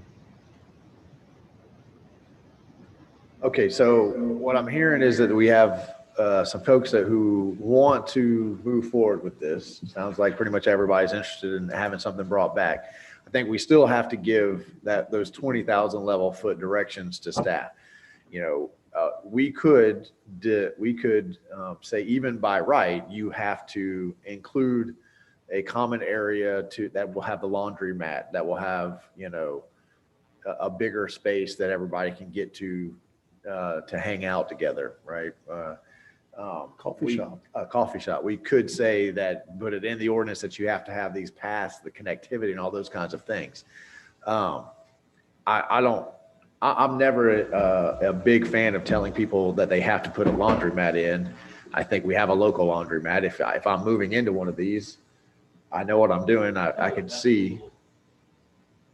Yeah. And by saying we don't force it doesn't mean that you can't do it. If your plan development says, yeah, I'm going to put 20, and then for every 20, I'm going to have one in the middle that's going to have a coffee shop, and that's fine. That's up to you, the developer, to make those determinations. But if I'm doing 1 acre and I'm putting 4 or 5 of these on 1 acre and they're going to be oriented nice, I don't necessarily think we have to force that person to put a laundromat in. So, I mean, it's those kinds of, I'm all about the landscaping, the aesthetics. I want them to look nice. I don't want them to look like slums. I think all of those kinds of things that we can put in there. Although there comes a point, recently the BOCC ended up spending about $750,000 on their landscaping for the Canterbury. So there comes a point where even landscaping requirements price developers out of making this affordable housing. So there's a balance there of how do we make sure it looks nice without killing the project. So what I would just say to staff, go find that mix for us and bring it back to us. This is a reasonable expectation of landscaping and aesthetic value, and still we'll keep it in a price range that makes this achieve what we're trying to make it achieve, which is add some quirky, cool housing that is actually affordable. Commissioner Coleman. Well, even having an ordinance wrote and it being, just beginning in here, we're probably going to be brought back with special assessment, exceptions for that even the ordinance we write. So I say, let's just go for it and then get an ordinance by right and get it rolling. I think we need to do that. Well, and I think tonight's a good example, even when we have an ordinance, we can, if there's a Scrivener's error, we just bring it right back. So Right. we write an ordinance. If there's something in it that we're not liking, we tweak it. Pretty much what we do here is tweak ordinances as we go. For me, it started with the noise ordinance and it has not stopped. We've been tweaking ordinances for 10 years up here because the world changes, right? It's what we do. Commissioner Farnsworth. My only concern is how do we keep this from becoming a subdivision of the homeless? Well, I think that's the direction that I'd like us to give to Brian right now. And if everyone agrees with the way I just framed it, then we can just say that we want to have enough aesthetic design, landscaping needs to ensure that it looks nice so that we hit that price point, but we don't kill the development. So, I've looked at ordinances from cities that have that where they turned into slums. I've looked at ordinances from the cities that have really, really nice ones. And I think that where Brian and Wendy are is in a really nice mid-range. I think that the draft that they have, which I felt like we needed y'all's approval that we like this idea and we think this is worthwhile before we go and tweak it and spend some more time on it. But I think that's how we address that issue is, these are going to be pretty nice houses. So they should be in that $600 to $900 a month range, but they're not going to be $50 a month. And they have to be portable, so they have to be able to be moved. No, they do not have to be portable. They're on a foundation. These are on slabs. These are built. You can bring them in, but then you put them down. So just like manufacturing. So it's a miniature trailer park, basically. I get that that comparison, and that's been one of the hardest things for me to articulate. What's the difference between a tiny home subdivision and a trailer park? And I haven't found a succinct way to put that. Brian, do you have a succinct way to put the difference between an RV trailer park and a tiny house ordinance?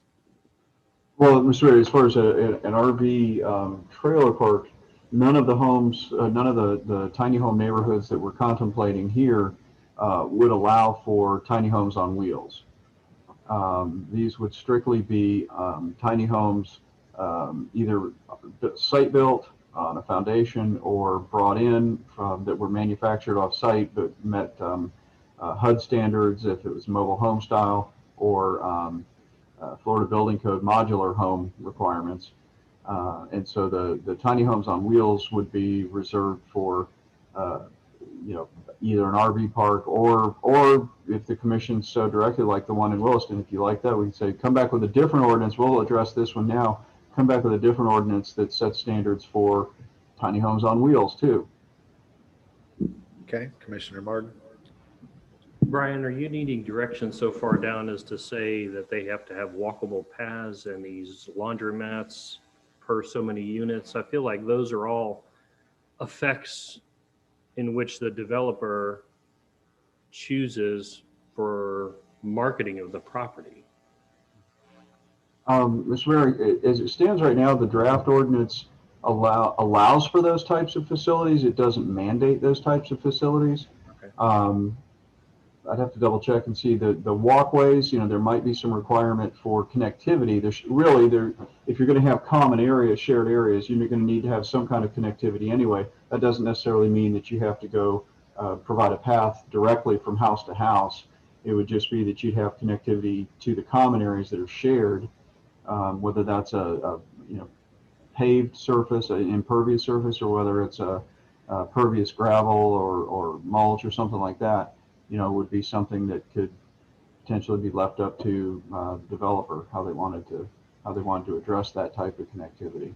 Well, with regards to them becoming a blight at some point, one thing that popped into my mind is whether or not we could theoretically require them to be owner occupied and not serve as rental properties in any capacity. Is that something we're legally even allowed to do?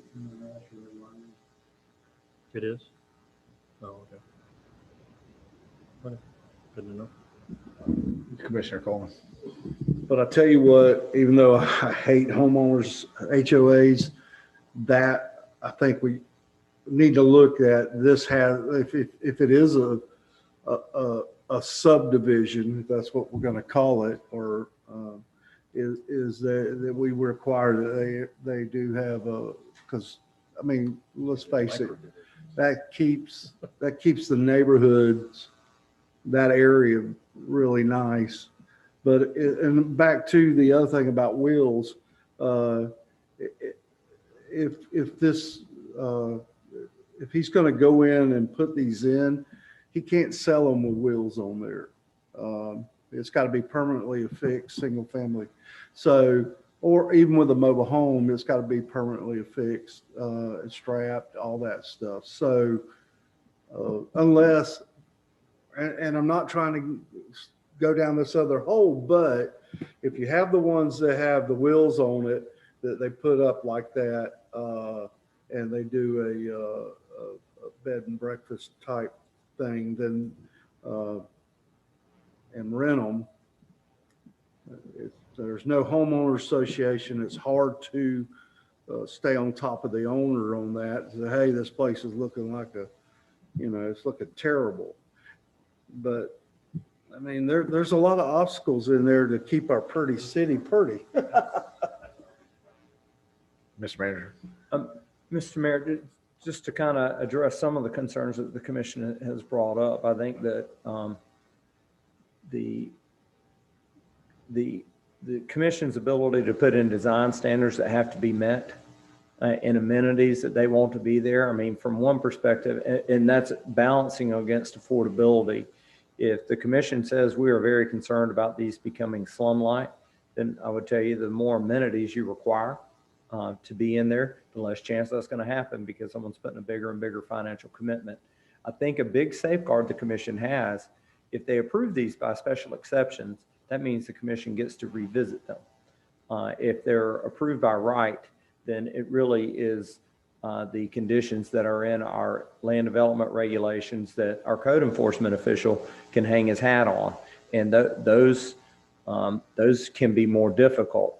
So if the commission is concerned about blight and about these things becoming a bit of an eyesore, the fact that someone got a special exception that could then be taken away, I think gives the commission more latitude, and we like that or we don't. I also think that the commission should consider the amenities and ask for amenity as a safeguard against this type of blight, of course, balancing it against affordability.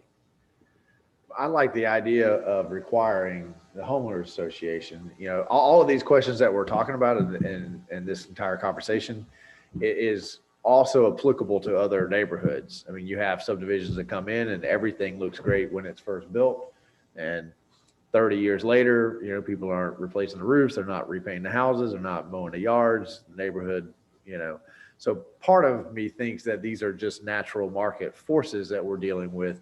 If the developer is trying to make money, then there's an incentive to make them look nice and and trying to sell them to other people. You want the neighborhood to look nice so that other people want to move into the neighborhood.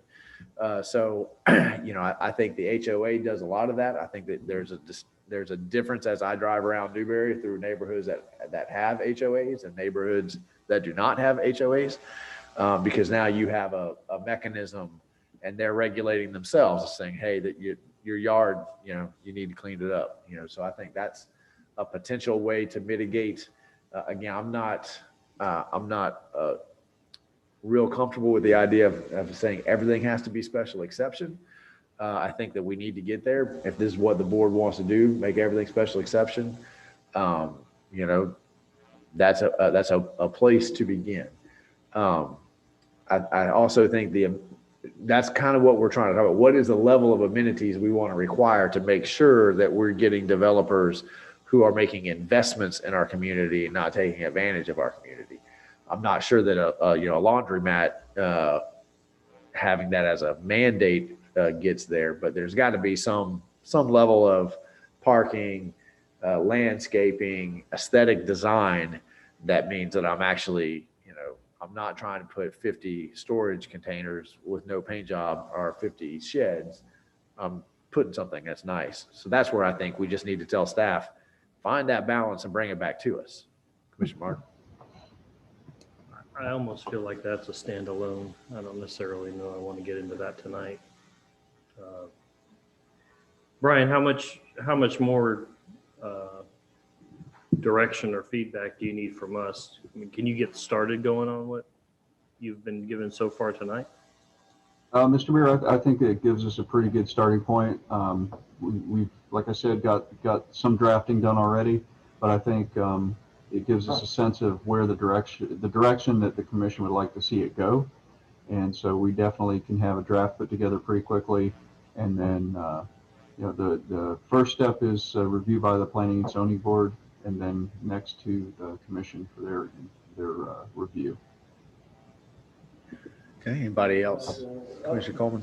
Did you say, where was planning and zoning on this? Were they by right or were they special exceptions? They like the compromise, the by right by a subdivision that met urban services through special exception for everything else would be the majority order. Okay. Okay, if staff feels like they have enough and the commission doesn't have any final thoughts, Brian, when will you bring the draft ordinance? You have a pretty good start on draft ordinance. I would suggest maybe not the December meeting right, first meeting in January, second meeting in January. Mr. Mayor, we could definitely have it ready for January's Planning and Zoning Board, and then the second second meeting of the commission in January. Okay, I thought the Planning and Zoning already heard it. Well, this would be, Mr. Mayor, this would be the ordinance, the actual ordinance itself. Okay. All right. Thank you. We'll move us to item 10 on tonight's published agenda. which is a support letter for Dudley Farm nomination as a National Historic Landmark. Wendy, as you're sharing your screen, I want to apologize to our staff. Probably about a year ago, I got an email from the Secretary of the Interior saying that Dudley Farm was on their radar to be moved to a National Historic Landmark. So I've been in communication with whoever is in that office about that fact, but I failed to pass that information along to our staff. And I really thought it was just a courtesy because Dudley Farm is not in the city of Newberry. It's in unincorporated Alachua County. So I thought it was just a courtesy. Let me know. They didn't really expect me to email them back. They were probably surprised when I did. But it's a very exciting opportunity for Dudley Farm. Being recognized as a National Historic Landmark is going to make them eligible for a whole bunch of grants that they're not currently eligible for. So it's great for Dudley Farm. It's great for our area. It's great for the state. And I think that basically all that this agenda item is asking for the commission's approval for me to send us a letter of support saying that we certainly throw our hat in the ring of saying that Dudley Farm is worthy of being a National Historic Landmark. So did I steal all the thunder, Wendy, or is there anything that I missed? That's exactly right. And thank you very much for that presentation. Okay. So any questions, comments, or is anyone ready to make a motion? Mr. Mayor, why, you're saying that's all in the unincorporated, it's all Alachua County, none of that city of Newberry? I believe the whole thing is there a piece that's in Newberry?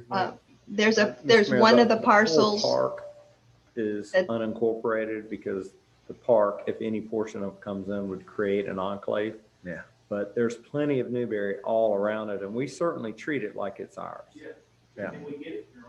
There Part are, of what I've excuse been in me, communication with the Secretary of Interior and with Tallahassee is, this is a great idea. And since you reached out to the mayor of Newberry, you clearly think it's in Newberry too. So why don't we use this opportunity, to create a little pressure on the state to bring it in to the city of Newberry. So that's kind of what we're trying to do. That's an outstanding. Mayor City Marlowe, limits goes past it. Yeah. They do, and I would Excuse say that the most straightforward way to affect bringing them in is to get the parcels that would be enclaves, if they come in as well. We've been working on that. I know one absolutely has said we'll do it. So we've been contacting them. We're hoping to bring it in, but I'm certain that the county will object if we bring it in and create an enclave in the process. And again, this has nothing to do with tonight. I was just using the moment when people start talking. That's a great idea to wiggle in other issues as well. Well, So we'll talk to the Secretary of Interior. We don't get a back brief. I need to know what's going on. I'll get you in that. Mayor thread. Ms. Marlowe, Wendy? excuse me, there is one parcel, the main park is within the city of Newberry.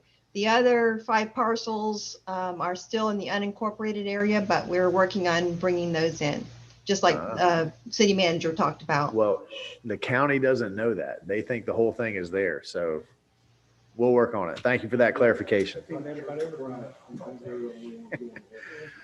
Did I have a motion yet?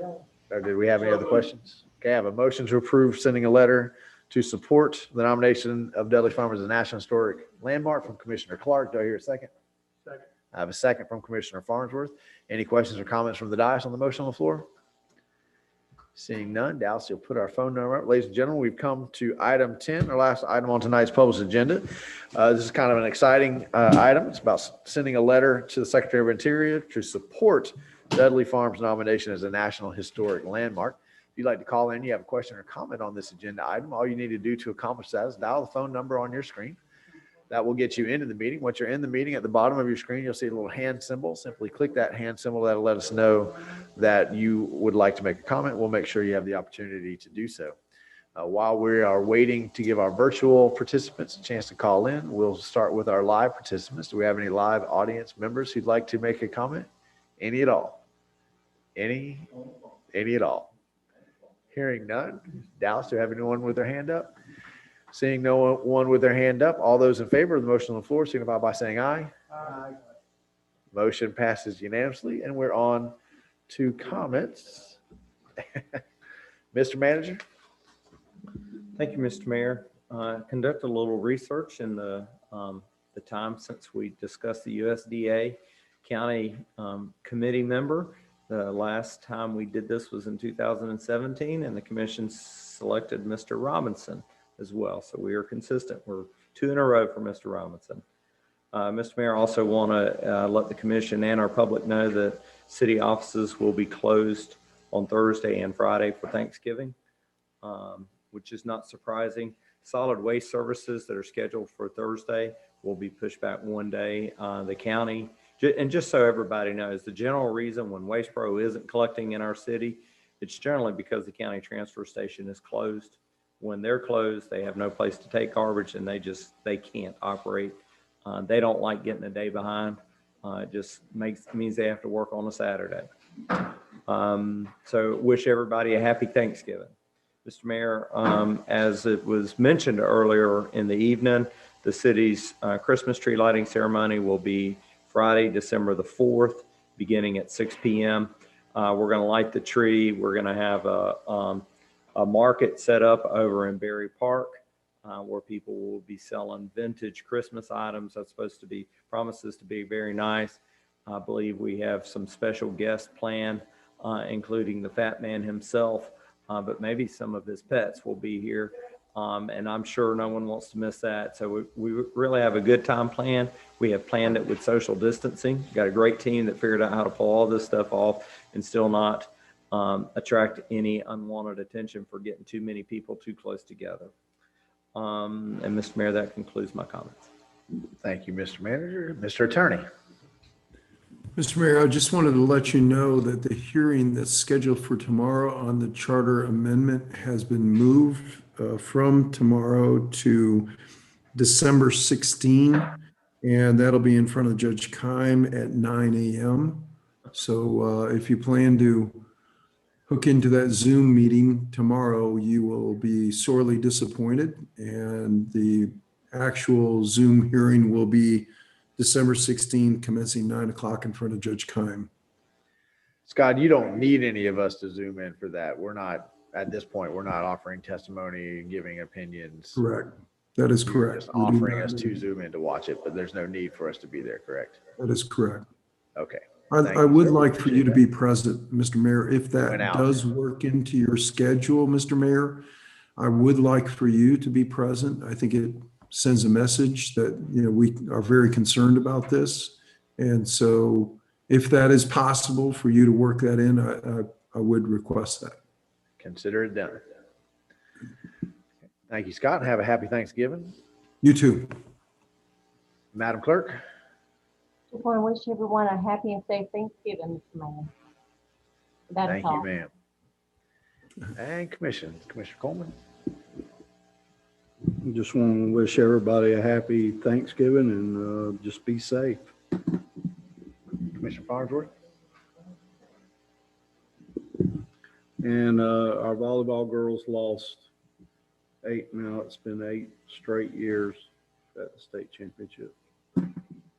That's all right. We made it there, though. That's right. Commissioner Farnsworth. Commissioner Martin.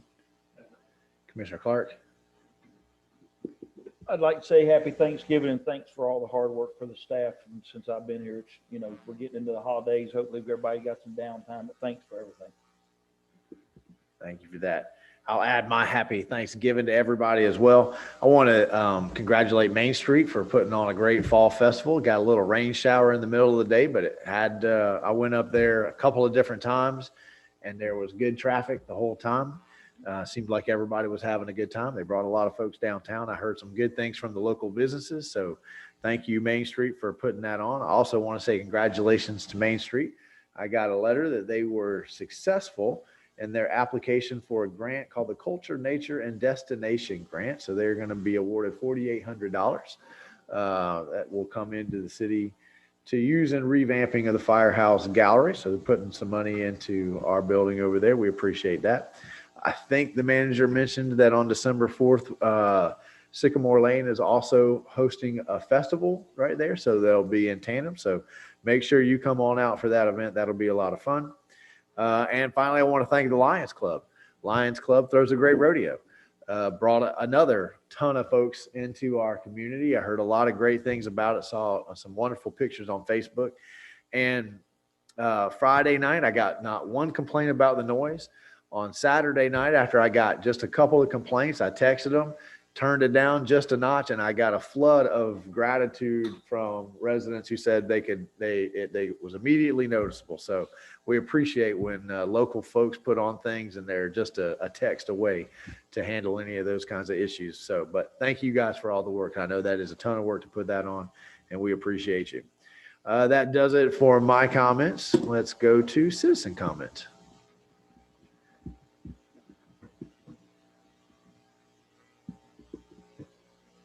Also, during the Don't festivities forget for to lighting introduce the tree. yourself. I'm sorry, I'm Peggy Lloyd. Main Street, Citizen, Lions, a lot of things. Anyway, just when we're doing the Christmas tree lighting and all the other activities that are happening downtown that night, that evening, there will be an exhibit opening with a reception going on at the same time right across the street in the gallery. What is the exhibit this year? Last year was the 125-year competition. I Is don't it our think it's theme? anything special, but the things I've seen here lately, there's some new exhibitors and there've been some quite nice things. Wonderful. All right. Well, thank you for telling us that. We'll make sure we announce it that night, send folks across the street. We'll make enough noise over here. Yes. Commissioner Martin, did you have something else? It sounds like it's going to be pretty busy down here. May warrant a call to FYI's sheriff's office.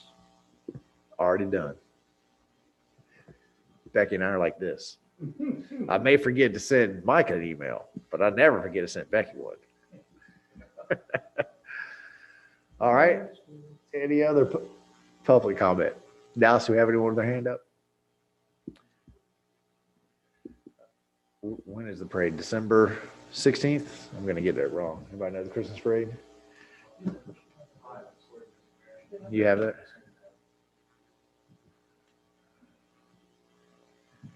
We try, but we don't run the Christmas parade. So they make their own decisions, and they usually align it with the 19th, December 19th at 6 o'clock. 6 o'clock. And that night will also be the Christmas on the Square. Okay, still no public comment? No final comment from the chamber?